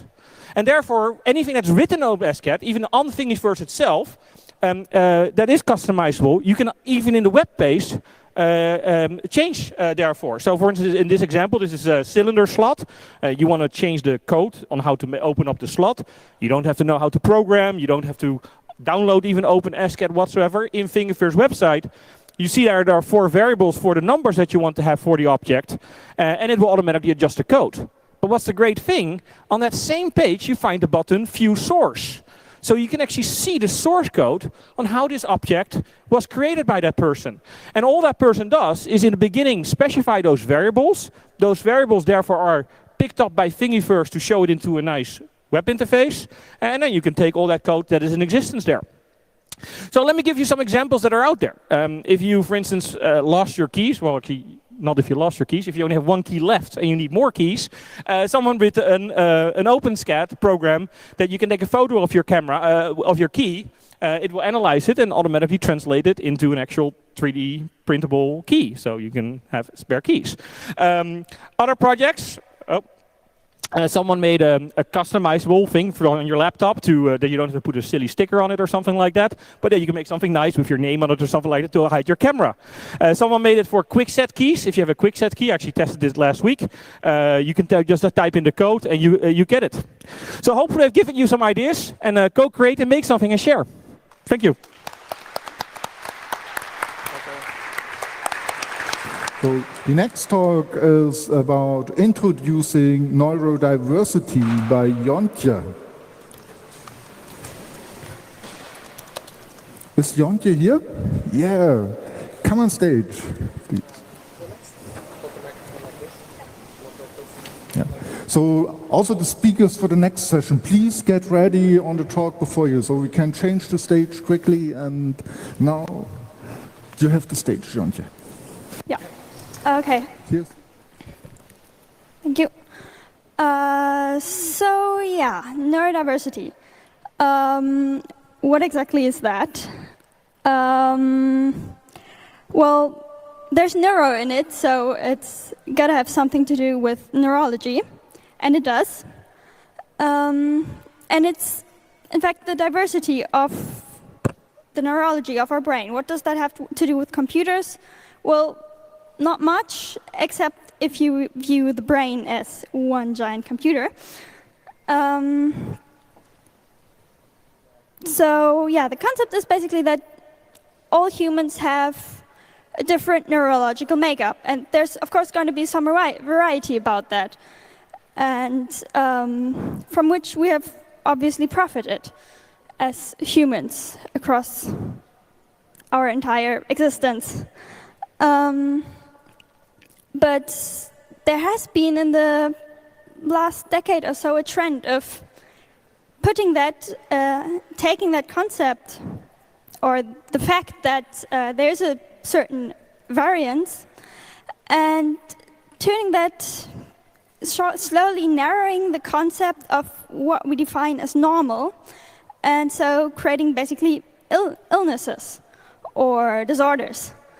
And so what exactly falls into that? For example, the concept of autism or ADHD or bipolar disorder or many of these other things that we usually define as mental illnesses or disorders and are currently trying to cure are actually not that.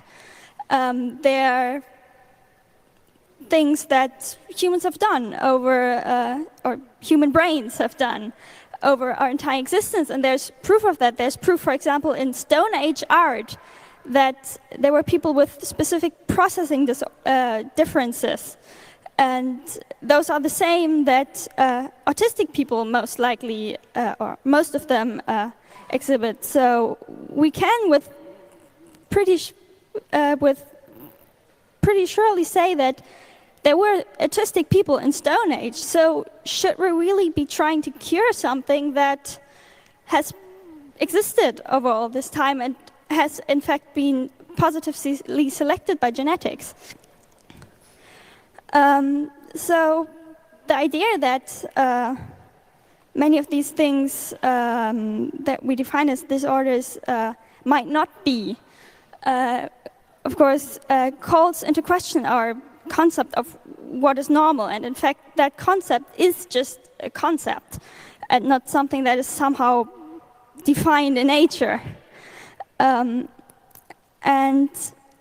that doesn't necessarily invalidate the experiences of people, of autistic people or ADHD people or whatever, but it defines how we treat them.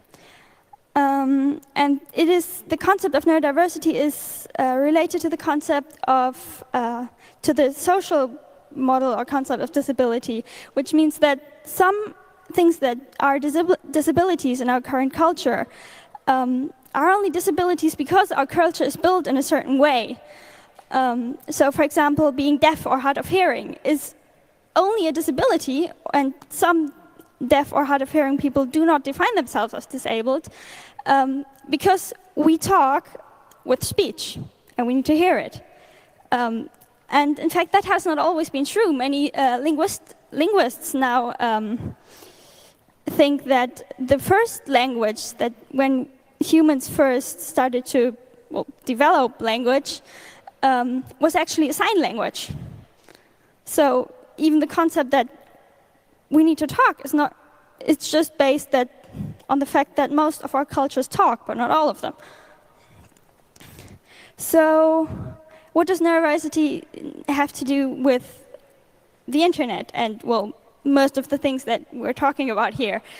Well, first of all, for the neurodiversity movement and for many people who are neurodiverse in some way, whether they're autistic or ADHD or bipolar or whatever, the emergence of the internet and especially the emergence of social media has been, well, a radical change in our lives because it's new modes of communication, and yeah. Thank you very much.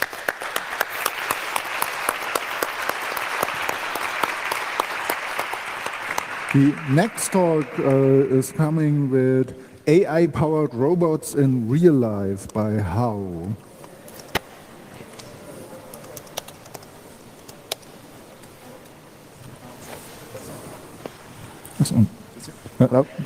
Don't give up trying. Just. All right, so my name is Hao. I founded this company called Dorabot 5 years ago.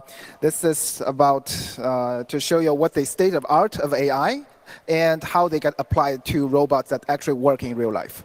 So there are about 50 slides, bear with me. Now, what's AI? There's one definition of AI is thinking or acting rationally. And AI is used very widely. To the left is what AI is used 30 years ago, which is recognizing handwritten digits. And what AI can do now is identifying each of the cars in a picture and then actually separating them so they know they are different cars. And there are a bunch of other applications of AI. The AI can play Go, beat the top human player. AI can allow you to go into a store, pick up item, and then leave without waiting in the line for checking. Right? So you don't need to pay with your credit card and stuff. The AI just recognize who you are and what item you pick up as you go. And then we have robots that move shelves in the warehouses to kind of ship stuff that you ordered online. And AI can recognize stuff in the video, whether or not this part of the video is a car or is a human. AI can recommend you similar products that you've searched for. Can tell you where you should drive on a map, right? Can fetch a cup of coffee for you, operate a coffee machine, and can generate, different kind of synthetic or generate or replace a face of a character onto another one that you cannot distinguish as a human. Can synthetic new faces based on source pictures, right? So the people's face on the bottom right they don't exist, right? They are synthetic human. This is my favorite. AI can actually beat human StarCraft player already by just, these are the visualization of how the neural network works. So if you're interested, the slide is online. There's a reference book about AI. And a robot is a machine that can carry out physical tasks, basically. And there are just differences between the robots before versus robot now. Basically, robot nowadays with AI equipped can work in more unstructured or dynamic environment versus the robot before can only work in structured environment that's programmed. Now, previously we do 2D vision, now we can do 3D. Previously, the mobile robot have to follow lines on the ground. Now we can navigate freely in any environment. Previously, you have to use a teach pendant or remote control to program the robot. Now we can actually have the robot compute its own paths automatically. And previously, we have rigid robot. Now we have collaborative robot that even if it hits you, it doesn't break your bones. Now, to the left is what I built in 2012 in Noise Bridge in San Francisco. To the right is after the company is established, will be built in 2017. So both are mobile multiplayer, and all the following are how they can get applied. So this is a gripper. It's a dexterous hand, mimicking human hand. It can grasp balls. It can kind of operate a screwdriver. It can kind of put salt on a plate. We can also have the mobile multiplayer draw pictures, operating coffee machine, making dumplings, picking items from the shelf directly. And this is how it works. So basically, it shows how the robot evaluates the environment around it and then figure out how to grasp an item. So how do we apply it to real life, right? So one of the options is conference service. So I just came from Macau in this joint international conference of AI, and then we put robot in use. So we have conference participants present their badge to the robot, and then the robot fetches the souvenir and then presented the souvenir to the participant. We have people lining up for receiving the souvenir from robot. We have a coffee pouring robot. So we have a barrel with coffee, and then if the robot sees you stands in front of it, it pulls the lever on the coffee barrel and then kind of present you with the cup of coffee. And this is my favorite part. So essentially what's happening is we have mobile robot running around in the reception and have so we have them serving drinks, but then they soon become garbage collection robot because people just put place on them. And this is what the company is mainly about. We actually put robot in logistics, so loading boxes into trailers, sorting packages, different ways of sorting packages, different ways of sorting items that's not in a package, and all this stuff. And then, yeah, so if you are interested, talk to me. This is my contact. Thanks. Thank you very much. Dear audience, I'm a very shy guy and don't like to interrupt people. That's why I need your help. So, but I don't think we need your help for the next speaker, because I'm very, very happy to have Ben here on stage. I'm very happy he could be convinced to be here. The next talk will be in German. And it's Ben, 10 Jahre Doodle an der TU Dresden, ein Resümee. Ja, hallo. Okay, also 10 Jahre Doodle. Ich nehme mal an, es wissen wenige Leute, was Doodle ist. Wer weiß, was Doodle ist? Das Doodle, was hier steht, das D-U-D-L-E. Hey, ein paar. Cool. Dann, wer weiß, was das hier ist? Doodle. Das wissen hoffentlich alle so ungefähr. Genau. Also es geht eigentlich um sowas, und zwar eine Event-Scheduling-Applikation. Wir haben sowas in Dresden nachgebaut. Das sieht dann so aus, eigentlich ziemlich ähnlich zu den ganzen Sachen, wie es Original-Doodle ist. Allerdings, was wir gemacht haben, ist einen Haufen Krypto-Features reingepackt. Das ist jetzt 10 Jahre her. Damals war das noch cool und neu. Heute gibt es sowas mit CryptPad und mit CryptBin und ja, es gibt so ein paar Applikationen. Das nennt sich alles Zero Proof oder Zero Footprint Application. Die Idee ist einfach nur, dass man mit JavaScript Sachen verschlüsselt und dann verschlüsselt auf dem Server speichert. Und da gibt es verschiedene Protokolle, in denen das passiert, und genau sowas haben wir also gemacht. Wie gesagt, 10 Jahre her. Wenn euch das mehr interessiert, dann hier schaut euch die Vorträge an. Das habe ich schon ein paar Mal vorgetragen. Einmal auf dem Camp 2011 und auf dem CCC 2009 und auf den Datenspuren, die bald wieder sind, in Dresden. Genau, da gibt es Videos dazu, könnt ihr euch genau die Features anschauen. So, und jetzt ist es 10 Jahre her, jetzt stellen wir uns die Frage, was ist denn jetzt passiert seitdem? Die Sache ist die, wir haben ich habe einfach ein paar Statistiken zusammengesammelt. Die Umfragen werden alle 3 Monate gelöscht, das heißt, sie sind nur 3 Monate auf dem Server drauf. Und also sie werden nach 3 Monaten gelöscht, wenn keiner sie benutzt mehr. Und Achso, genau, dazu komme ich gleich. Das erste coole Feature ist, mittlerweile gibt es auf 20 verschiedenen Sprachen. Also ein Riesendank an die Community. Ja.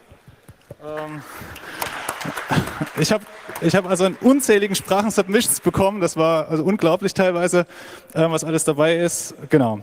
Ihr könnt noch mehr übersetzen, wenn ihr das wollt. Müsst mir einfach die Dateien schicken. Genau, das nächste, jetzt komme ich eigentlich dazu. Wie gesagt, es wird alle 3 Monate gelöscht und ich habe mal gezählt, wie viele Umfragen überhaupt so gescheduled werden. Und das sind, naja, ich komme auf 130.000 User, die pro Monat das benutzen und sind 12.000 Umfragen, die pro Monat gescheduled werden. Also ist doch eine ganz schön große Zahl. Und jetzt ist es so im Interface, man muss an irgendeiner Stelle, weil also Doodle, das DUDLE steht natürlich für unseren Lehrstuhl Datenschutz und Datensicherheit in Dresden und wir sind ja keine Usability-Experten, man muss also an irgendeiner Stelle dann klicken, ja, ich möchte die Umfragen symmetrisch mit JavaScript verschlüsseln. Und jetzt die Frage an euch, was denkt ihr von diesen 12.000 Umfragen, wie viele davon sind verschlüsselt? Wie viele haben auf diesen Button geklickt? Ja, ich möchte die Umfrage verschlüsselt haben. Ich sehe da eine 1, einer, okay. 1, ruft mal rein, wer denkt, was? 10% höre ich da? Okay, also 30%, ja. Achtung, ich klicke mal auf den nächsten. Achso, genau, hier nochmal die Frage. Ja, wie viele waren das? Naja. Okay, was lernen wir daraus? Na? Wir brauchen Security by Design und Privacy by Design. Das funktioniert anders. Nee, also wenn ihr die Leute benutzen das, weil sie denken, hey cool, das ist ja verschlüsselt, alles toll. Aber weil wir die Features erst danach eingebaut haben und das erstmal getestet haben und dann haben wir es nie wieder geändert, dadurch ist es ja, so wenig geblieben. Aber gut, so ist das. Genau, jetzt habe ich noch ein paar, ich habe noch genug Zeit, ich habe noch so ein paar Fun Facts vorbereitet, also eigentlich 2. Das erste, ich hatte es ja schon gesagt, hier solche E-Mails hatte ich öfter bekommen, insgesamt einige. Ich benutze gerne Doodle und möchte gerne was zurückgeben, deshalb habe ich eine Übersetzung angefertigt. Und so sieht das dann aus. Use this option if you see the characters in parentheses. Benutzte die Option, wenn sie durch Zeichen in der Klammer sehr kennen. Ich kann nicht so gut Schwäbisch. Habe ich noch nie eingebaut, aber das kommt noch. Genau, das nächste ist, wenn man eine Umfrage löschen will, damit man sich da nicht ins Knie schießt und nicht versehentlich den Button drückt, muss man erstmal sowas eingeben. Ne? Also hier muss man eingeben, yes, I know what I'm doing, in das Textfeld einfach reinschreiben, damit man auch sicher die Umfrage löscht. Da gibt es ein paar Strings, zum Beispiel, please delete this poll, I'm aware of the consequences und so verschiedene Sachen. Und klar, wenn man sich vertippt, dann löscht er die Umfrage nicht. Na, also wenn man bei I hate these stupid entry fields eingibt, I don't like these stupid entry fields, dann zeigt er an, ja, dass es nicht geht. So, Achtung vor solchen Features. Ich habe diese E-Mail bekommen. Die lasse ich einfach mal stehen, weil die Zeit ist eh klar rum. Ja, okay.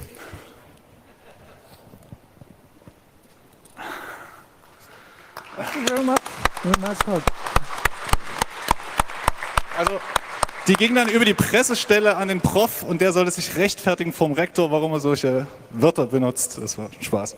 Gut. Thank you. The next talk is Gemeinnütze is also in German. It's Gemeinnütze Software entwickeln by Mo.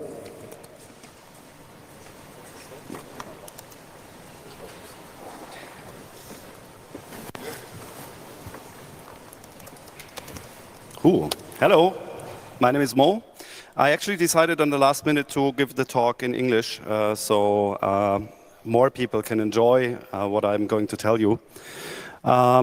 So I want to take this opportunity to tell you about a great milestone that we achieved just last week. So this is really like nice and hot stuff. But I also want to thank everyone who was involved in the creation of and in the process of this project.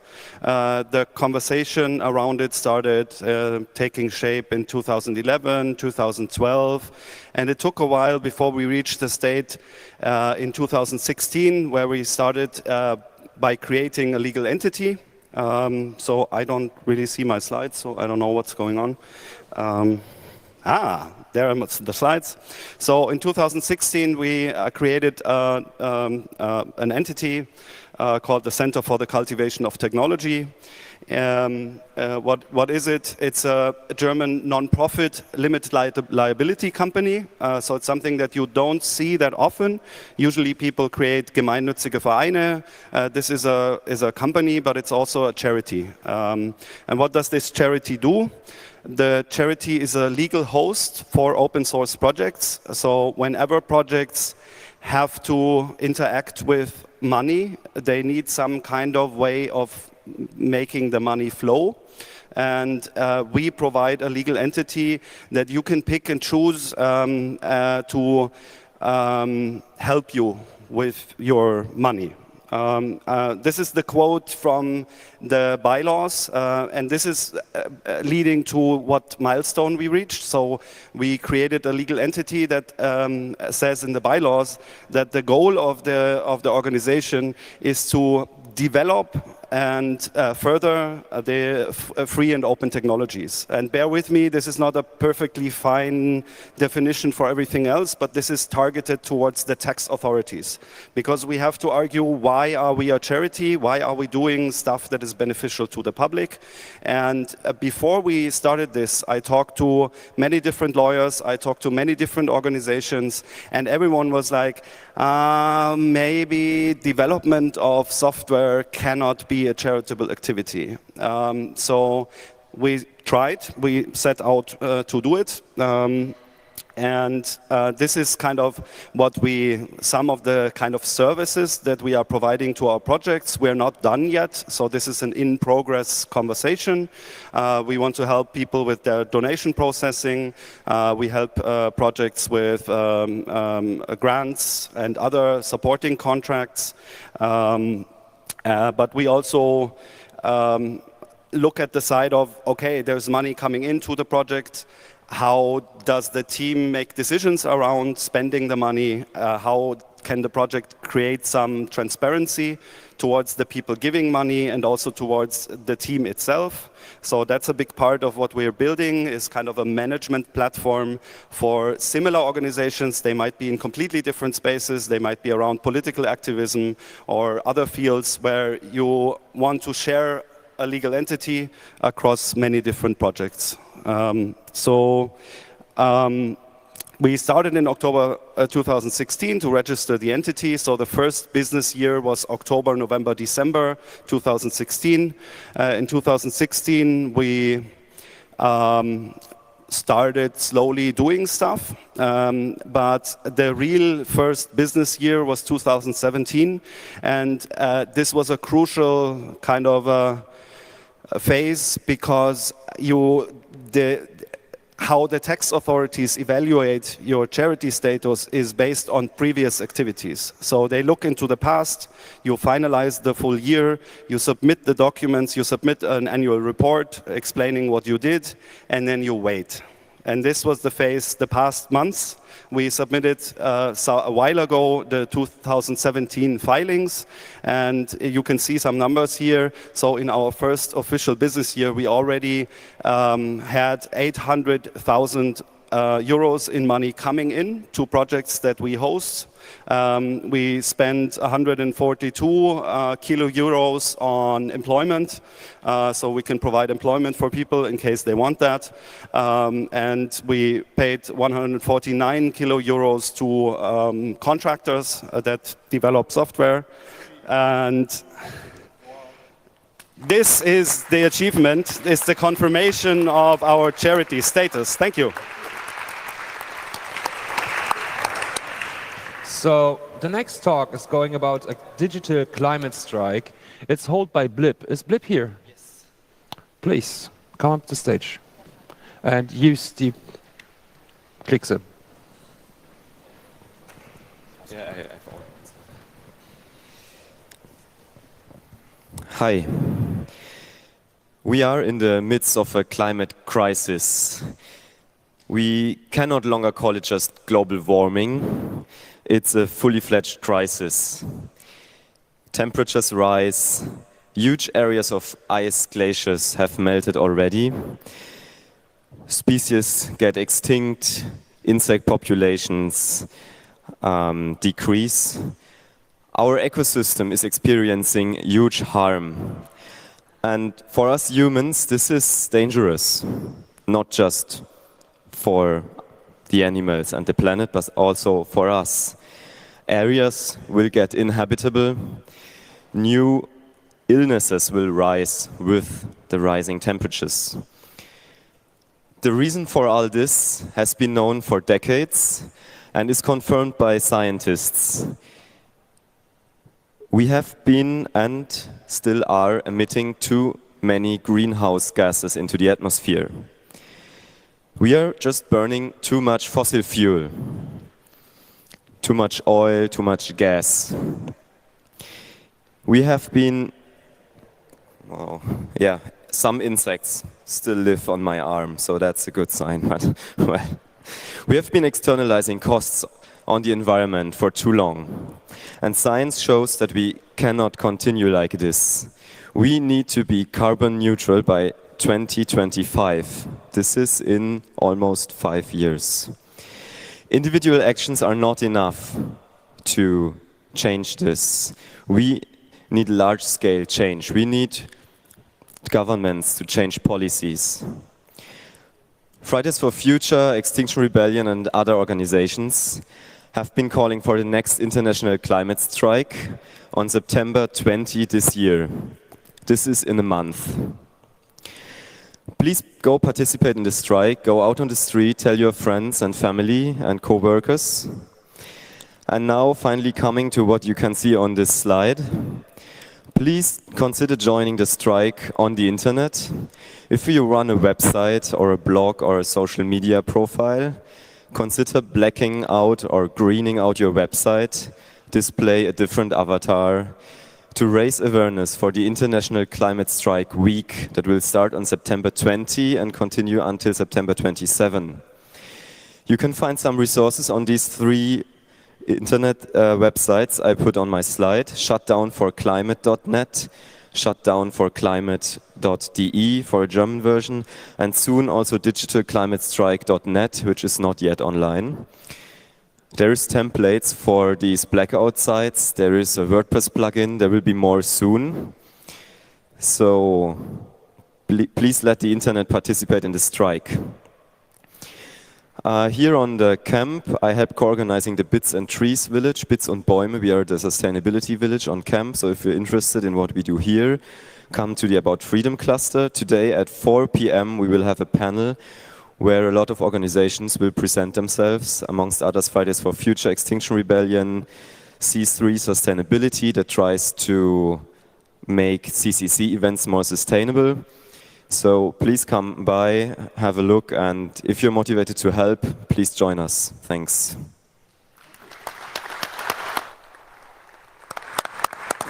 The next talk is Open Science and Open Robotics, the Pocket Science Lab.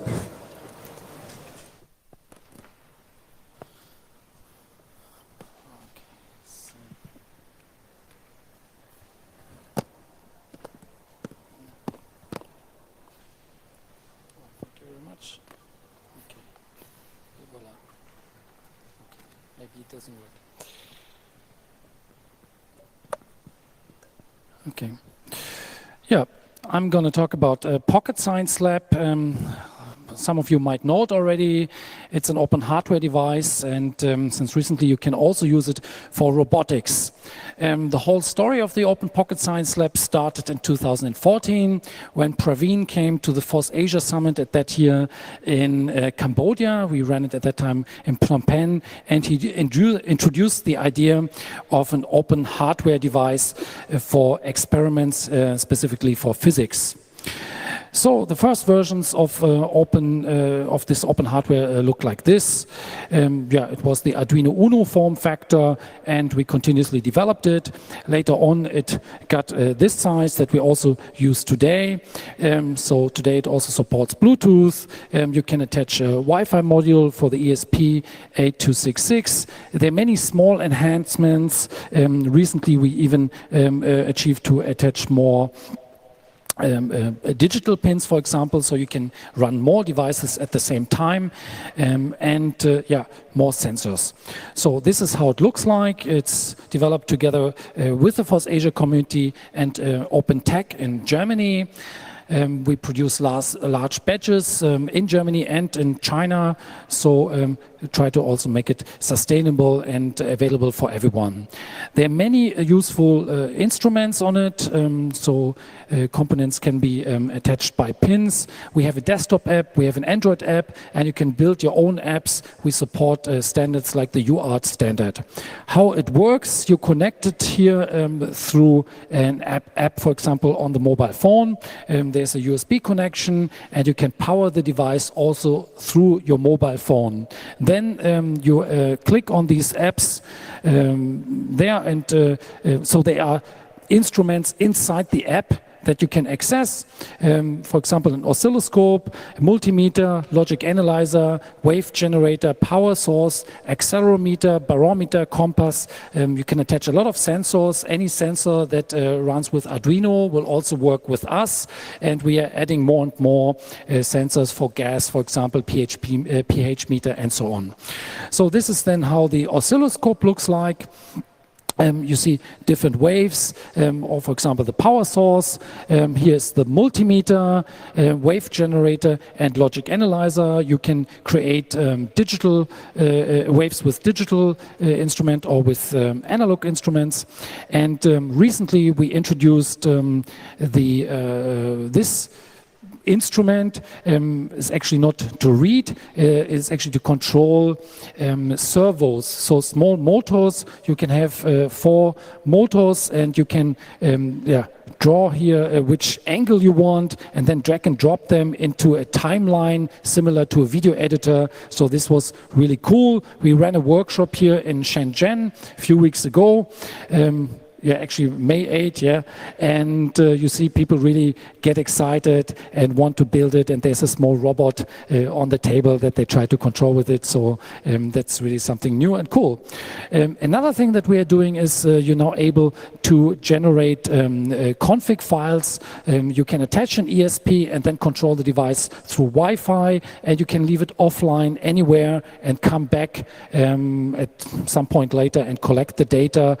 So for example, you can control time interval, you can control channels, and so on. So whatever you can do with the app connected, you should also be able to do it when the app is not connected, and come back later and use the device as a complete data logger.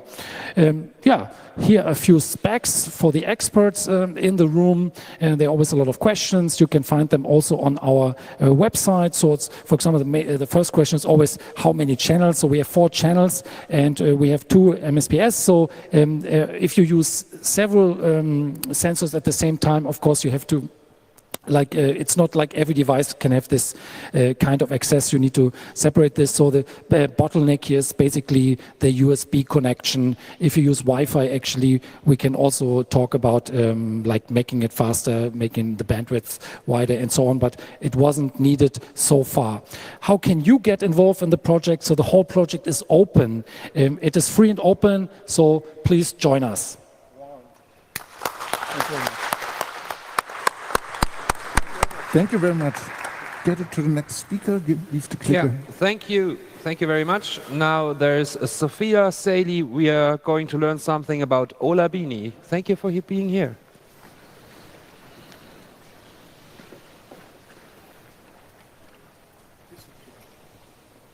Okay, thank you. Hello, my name is Sophia Selly, and I'm the partner and colleague of Olabini. And today I'm going to talk about him because he is unfairly persecuted in Ecuador, which is my home country. And he was illegally detained, and right now he's under investigation for the alleged crime of hacking into computer systems. So the first thing when talking about Olabini is actually asking ourselves who is Olabini. So Olabini is a software developer who many times have participated in CCC. And he mainly works right now on security, cryptography, and privacy, developing software to enhance privacy and security and cryptography, but also on the research in cryptography itself. On the past, he was also a collaborator into several programming languages, especially with the JRuby project, but he has also been around collaborating with other security projects like the Tor project, Enigmail project, the Let's Encrypt project, and right now what we are leading is the version 4 of the off-the-record messaging protocol as a cryptographic protocol, but also its implementation. Right now, as I said, he's illegally detained in Ecuador with the alleged crime of hacking into computer systems, but actually that's, it seems to be not actually the crime that he committed, but even the EFF have actually concluded that he's not really detained or investigated because of some crime that he committed, but actually because of some political reasons.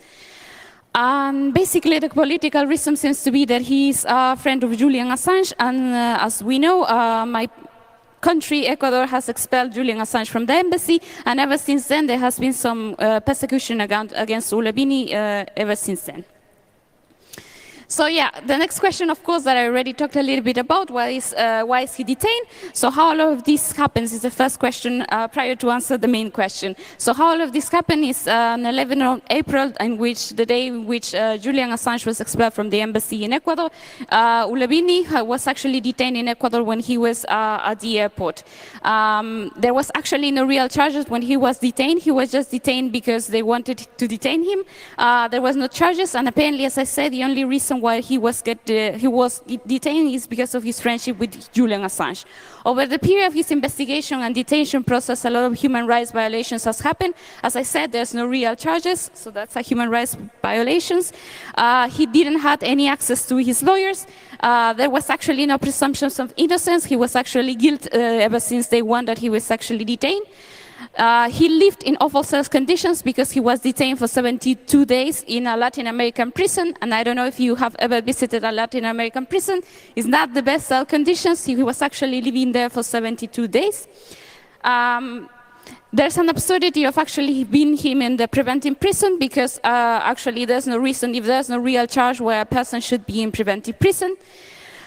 To justify its preventing prison, the Ecuadorian government have actually shown his devices, his laptop, his USB drivers, his YubiKeys as evidence that he was actually trying to hack into some system. And as we know, as people who actually attend the CCC, that's actually very absurd because we all have a lot of devices, and that's no evidence that we commit any kind of crime.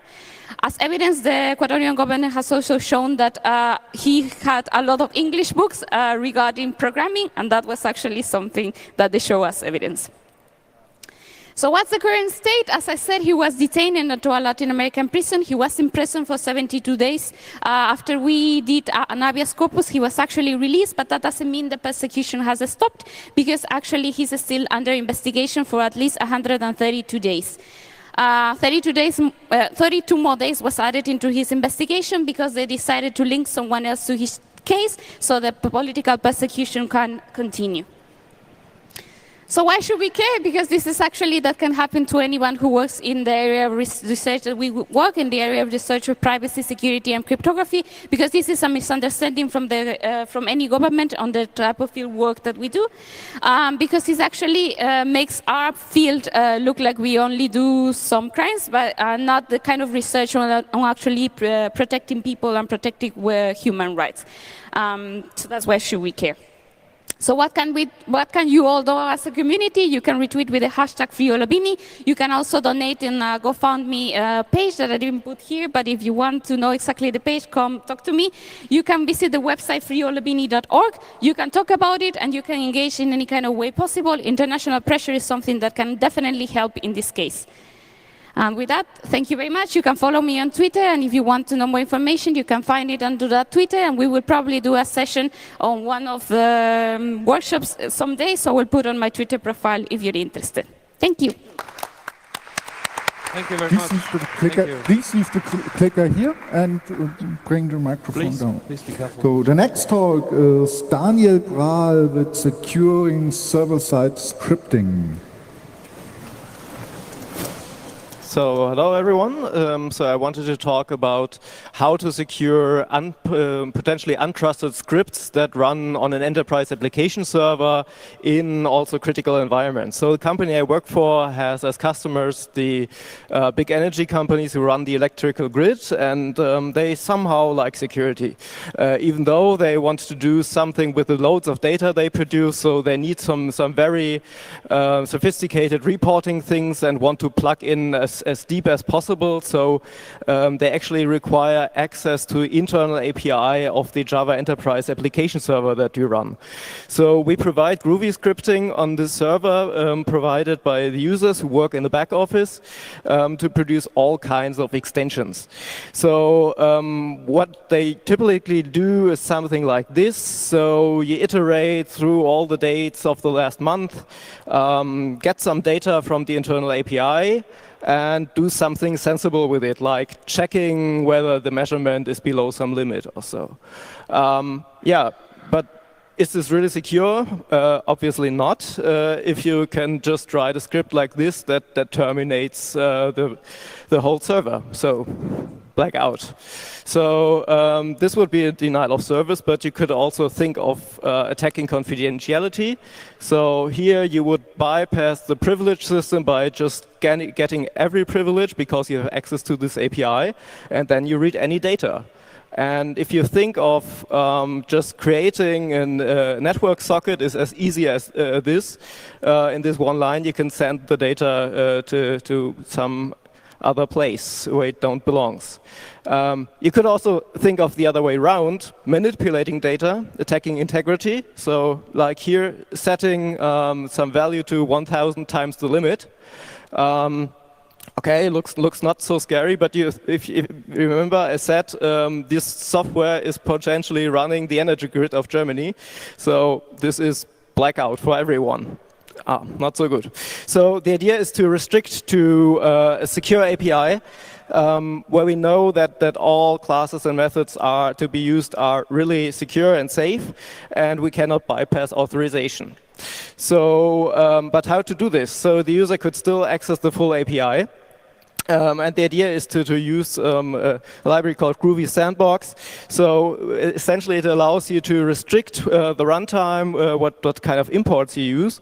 But then you ask, imports, so why do I need this? So I can do everything at runtime. Everything's evaluated at runtime if you run such a script. So for instance, you just assign a variable and you can't efficiently detect this statically. So you can also use some shortcuts, some convenience methods. And the only solution can be to intercept everything like this at runtime. So the idea is that this Groovy Sandbox library allows you to attach interceptors at runtime that intercept every method call, array access, object creation, etc., etc. And then you would check against a whitelist of allowed classes and methods. And at best, you also blacklist what's not to be used ever, like using a class loader or opening network sockets or so. You also have to consider a lot of hard cases that convenience methods in a language like Groovy brings. Like for instance, you can just convert some string to a process execution. So in this one-liner, you could just start an additional web server. So you have to consider these kinds of vulnerabilities too. And also you have hard cases where you have a script that just runs forever. And what to intercept here. So there is no method call, there is no variable access, nothing at all. So the only possibility here is to put this in a further sandbox, run it in a separate thread, and kill that if it takes too long. So how do you kill threads in Java? I'm not sure. So the thing is, there's this one method that has been deprecated for over 20 years, and all guides on how to do Java programming say don't use it. But this is actually the only thing to do to kill something that is just not responding. Okay, thank you. If you have any more questions or ideas, you can talk to me. You can reach me by mail or here at the camp in the village, faking business route. Thank you. Thank you. Thank you very much. Thank you. Thank you. The next talk is going to be held by BMC Fun and is handling the topic of documenting proprietary BMC hardware. Have fun with that. Hi, I'm going to talk about BMCs. What are BMCs? It means baseboard management controller. It's a bit of a weird name, but it's the server inside your server that controls things like power on, power off, keyboard, video, mouse, and serial over LAN. And often it has direct memory access to the host system. So to your server, which runs applications or whatever, and should usually stay secure. So it has a lot of power over the system. Like examples include ILO from HP Enterprise or iDRAC from Dell. This kind of thing we're talking about. The security is usually a bit questionable. You have web servers in there doing string copy and scanf without a limit, and that kind of stuff. And IPMI, the most popular protocol used to access BMCs, is kind of designed in the 90s, and the authentication is a bit questionable by modern standards. So usually, you know from SSH, there's public key authentication and stuff, and I don't think that's in IPMI. And usually the firmware for BMCs is proprietary. Sometimes there are open source parts in there. Often there's Linux in there, but everything else is usually proprietary. So a year ago, I decided to do something about this, and I got myself this board. It was cheap, and it has an ILO chip in the middle. There's a lot on there, but this interesting part is in the middle. That's a custom chip from HP, which implements all the ILO functionality. It's an ARM SoC, so you can just use GCC and put code on there. And fortunately for me, the bootloader is not signed, so you can actually just write your own code on the flash, and if the code is kind of correct, it will run and do things. The bad thing is HP doesn't provide any documentation for how the ILO hardware actually works. So I can't just go on and port Linux because I don't know how the hardware works. So I started to document how the hardware works with a bit of reverse engineering, poking bits. There's now on gitlab.com/bmcfun a repository with some documentation. It's enough to boot Linux, so I have timers and the serial port and Ethernet also, which is useful. But none of the really interesting stuff like how you control the host, how you do power on, power off, and all that. And there's still a lot to do. I need more documentation for all the interesting peripherals in there, which would be needed to make this actually useful. You can port your own operating system if you're interested. I'm just releasing documentation for now. So it's a bit of a white box reverse engineering thing where there's documentation and then a clean new implementation. By the way, I have one of these boards with me. Talk to me here if you're interested in getting it. And from ILO 5, they started to sign the bootloader, but I'd really like to figure out how it works exactly, because I'm not sure it protects against everything that could be done to run custom code on there. There were a few groups of people who helped along the way. Airbus and Synactive released interesting research on vulnerabilities in ILO. The OpenBMC project showed that it is possible to run a BMC with fully free software. Ghidra, the disassembler and decompiler, helped a lot. And thank you for listening. Go to this URL if you're interested. Thank you. You did great. Thank you very much. Thank you. Thank you. Thank you. Thank you. Thank you very much. The next talk is held by Mastro Gippo, and he is telling us something I like to do myself very much also. So it's called backstage penetration. Oh, thank you. Hello. Okay, hello everybody. There was this concert in Italy. It was a huge concert, and there were probably most of the biggest artists, biggest Italian artists in Italy there. And it was for a 20th anniversary of a radio show, and I really wanted to get into the backstage to meet my heroes. So I started thinking, we went there maybe an hour earlier, so I started thinking about how to get into the backstage. There was a lot of security, so I started thinking about how to get a badge. So I started taking pictures with my brand new phone with super zoom to try and take a good picture of a badge. And maybe print it later, maybe get out of the concert and get to a close print shop, or maybe next time get one of these printers. But it's pretty heavy, it's hard to bring around. It's not very comfortable to have on your backpack during a concert. But definitely this is a very good idea to bring one of these to an event.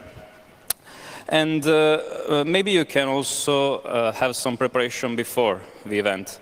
So I didn't know about that. I didn't follow the social media of this event too closely. But yeah, why bother making the effort to take a very good quality picture of a badge when there's Instagram? So thanks to this artist, or maybe even thanks to this all areas friend that posted this about 2 hours before the concert started. So you just have to bring a laptop, maybe scan some social medias, and you will get a badge, and then go somewhere and have it printed. But we didn't have time, we didn't want to go to the effort to crop it, to prepare it, to print it. We also had almost half an hour before the concert started. So we started looking around, and well, basically this is how it was configured. There was a main stage, and there was a big rail holding back all the people. And at the sides of the rail, there were security guards looking at the badges to decide who'd let in and who cannot let in, cannot be let in. And these security guards are third parties. They're not from the same organization of the concert, so they don't really know which badge is this night or whatever the event is. So they need something to check them against. And on this rail, there was an A4 piece of paper attached with the picture of all the badges for them to easily compare. And of course, you can just take it and rip apart one of the badges. I decided to be an artist. Both because I was kind of a con artist and because there were many artist badges around, so they couldn't know everybody. And also I used a piece of string from the gadget they gave away to make a necklace. So this was my badge. I didn't have knives or anything, so I just cut the paper and folded it on the back. And yeah, this is it. And so I got in, I met my favorite artist, showing proudly my fake badge. And I'd like to give you some takeaway, some ideas that I got from this. So the most important thing is to look around, to learn how people behave, to understand what everyone is doing, to see how they are interacting with the security, and mimic what everyone is doing. There were three important things. The water bottle. Everyone in the concert couldn't have a water bottle with a cap on. So only people from the backstage could have a cap on the bottle because all the bars were removing the caps before giving away the bottles. So I had a cap on my pocket and I closed my bottle to make it look like I was backstage. Also the T-shirt. They were selling T-shirt like artists, and that's my face. So good luck.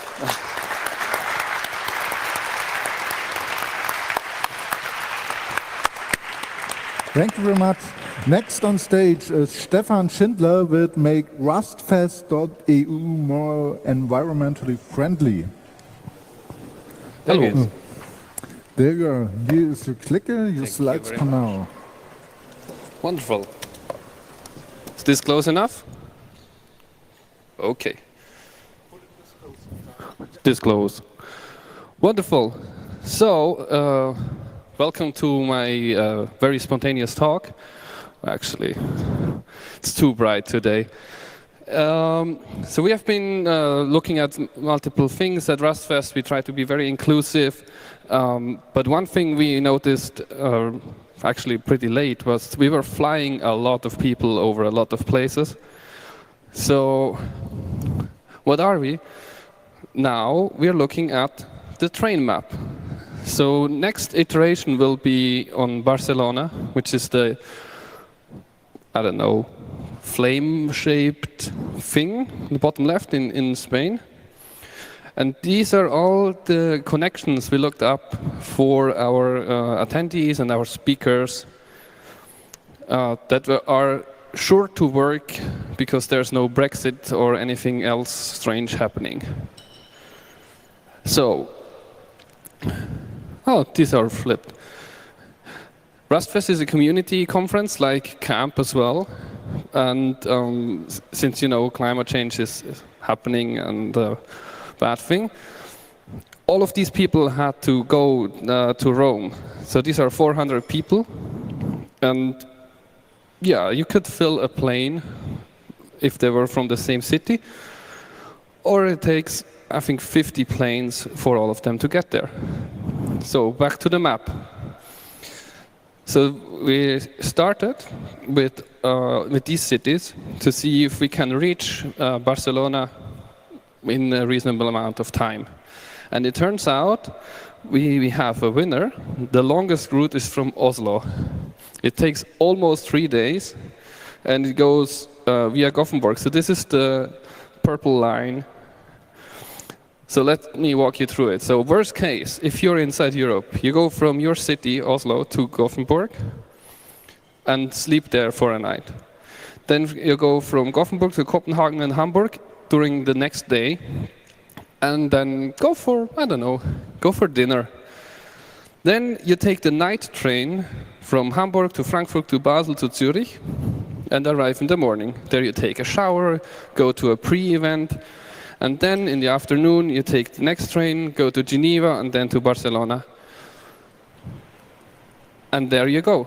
So it takes you at worst 2.5 days to get to Barcelona and back, or back, sorry. So we are hoping that more people will show up and say, hey, one of the routes passed through my city, like Paris is a good candidate, that they will make a pre-event so people will go there and join the ride, which also means that if you depart together from the same event and go to the same next event, you will ride together, so you can have a hack session in the train during the ride. Also, the CFP is open until the end of the week, or Monday, I don't know, a couple days more. And if you're interested in the Rust programming language, come and join us. It's the beginning of November.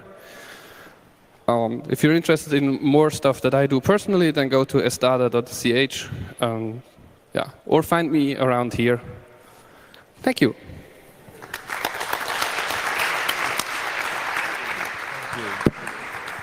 Thank you. Thank you very much. The next talk is about open laser tag. It's held by Florian. We are really looking forward to. It's looking promising.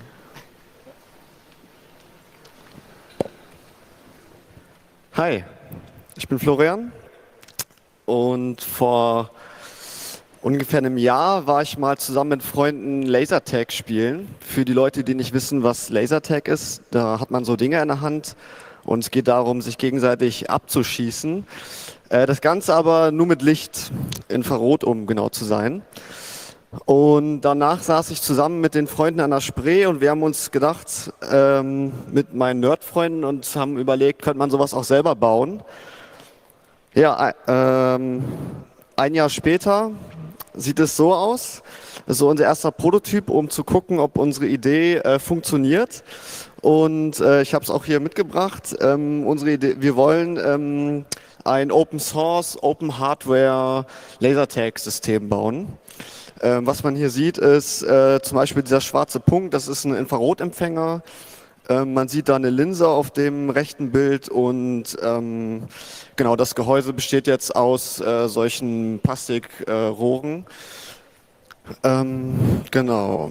Was ist drin? Drin ist ein ESP32 mit Wi-Fi und Bluetooth on board. Die Powerversorgung machen wir über eine ganz normale Powerbank. Und zum System gehört noch dazu eine Android-App und ein Server. Das kann ich jetzt noch gleich erklären, warum. So haben wir uns das gedacht. Die Tagger nennt man es im Lasertag, die kommunizieren über Infrarot miteinander. Und die Tagger wiederum über Bluetooth mit der Smartphone-App. Ja, warum eigentlich eine Smartphone-App? Da war unsere Idee einfach, dass, also man könnte ja auch das Spiel komplett irgendwie auf den Mikrocontrollern programmieren, aber da dachten wir uns, mit einem Smartphone ist man einfach noch wesentlich flexibler, was irgendwie Updates angeht und man kann noch viele weitere Features nutzen, wie jetzt zum Beispiel GPS oder so, könnte man irgendwie seine Spielzonen abstecken, um jetzt draußen irgendwo Lasertag zu spielen. Genau, kommunizieren tun dann die Apps miteinander über einen Server. Ja, was gibt es bisher? Also wir haben hier, wie gesagt, diesen Tagger-Prototyp schon fertig. Der kann auch schon Infrarot schießen und irgendwie getroffen werden. Die Verbindung mit der App steht auch schon. Und das ist eben bisher eine simple App, die irgendwie dann registriert, dass man getroffen wurde. Genau. Der Server ist bisher noch so ein bisschen, da ist noch nicht so viel, sage ich mal. Ja, was kann ich noch erzählen? Genau, unser Ziel war es noch, irgendwie diese Tagger möglichst günstig zu machen, dass man irgendwie davon auch mal 20 oder 10 bauen kann und dann mit seinen 5 Freunden einfach im Park draußen spielen kann. Ja, falls ihr Lust habt, irgendwie mitzumachen oder das einfach verfolgen wollt, hier habt ihr ein paar Links zu Github oder Twitter zu mir. Sprecht mich an. So yeah, if you didn't understand anything because you're not speaking German, we are building an open source laser tag system. Speak to me if you are interested in it. Thank you.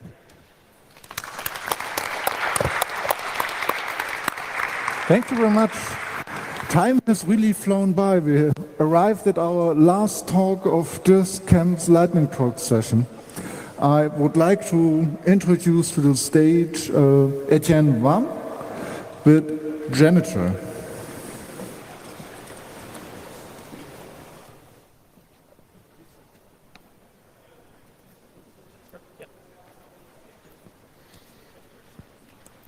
So, where is there a tweet sweeper on the screen? Hi. So I wanted to talk about Janitor, which is a side project I've been working on with friends for some years now. And a great backstory for this project would be from working on Firefox to bootstrapping development environments. So that's the title of the talk. So we are a small team working on this side project. The main developer of this project is Jan Keromnes. He worked at Mozilla when he first created the project. He was working on developer tools for Firefox, and then he moved to Typefox to work on Gitpod, an IDE for GitHub. And I joined on the ride for this project. I am a sysadmin for Janitor, and right now I work for Defora Networks, which is an IT security company based in Berlin, and I also worked for a cyber security club in France whose name is Academint. And also there are some more people who joined us on the ride and who brought some features, some cool features, and some exciting features. So what is Janitor? Why Janitor?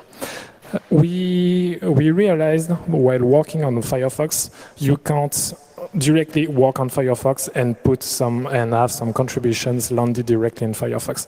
You need first to download gigabytes of stuff, like cloning the repository and downloading with your package manager some dependencies, configure these dependencies if it's not automatically done, configure the toolchain, and read some documentation to know about the workflow and so on. And you have to do this again and again if you switch from one device to another.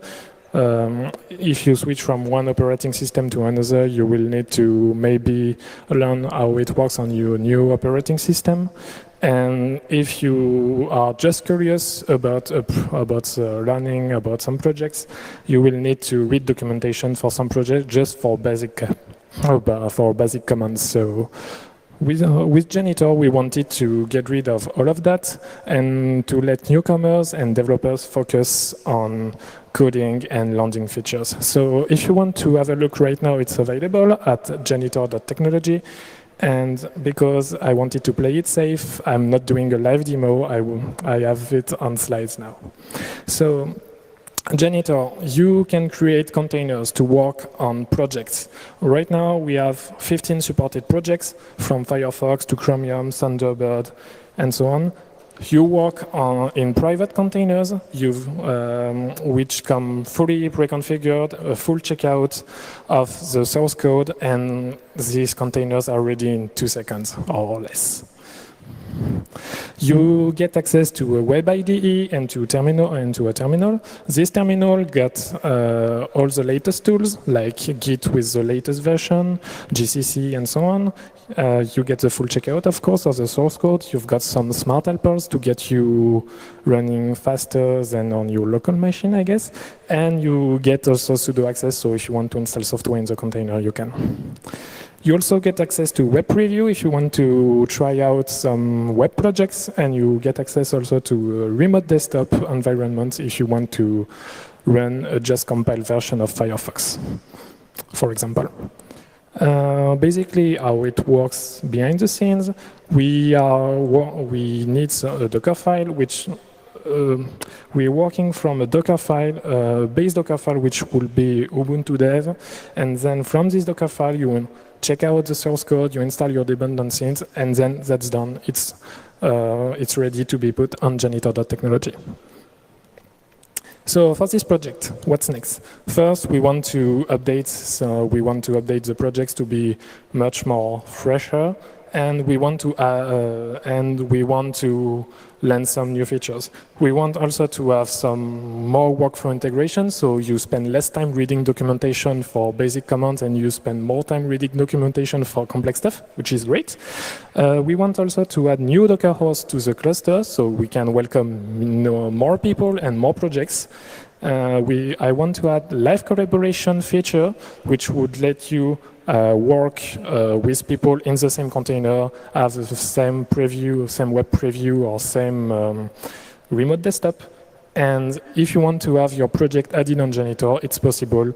You just need a Docker file for that. So if you're interested, you can reach us on Freenode, you can reach us on Twitter, and you can check out on Janitor, Technology, and on GitHub. Thanks. Thank you very much. Thank you. So These were the lightning talks for this camp. There will be other lightning talks probably on the next Chaos Communication Congress. And to wrap up all the talks, I have to say some thank yous to a lot of people who make all this awesomeness here possible.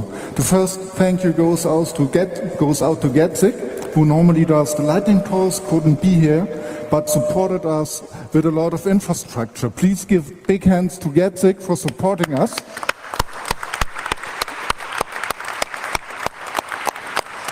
And of course, all this here would not be possible without so many angels supporting us, the translation angels, the stage managers, the heralds, the video angels, and many, many others.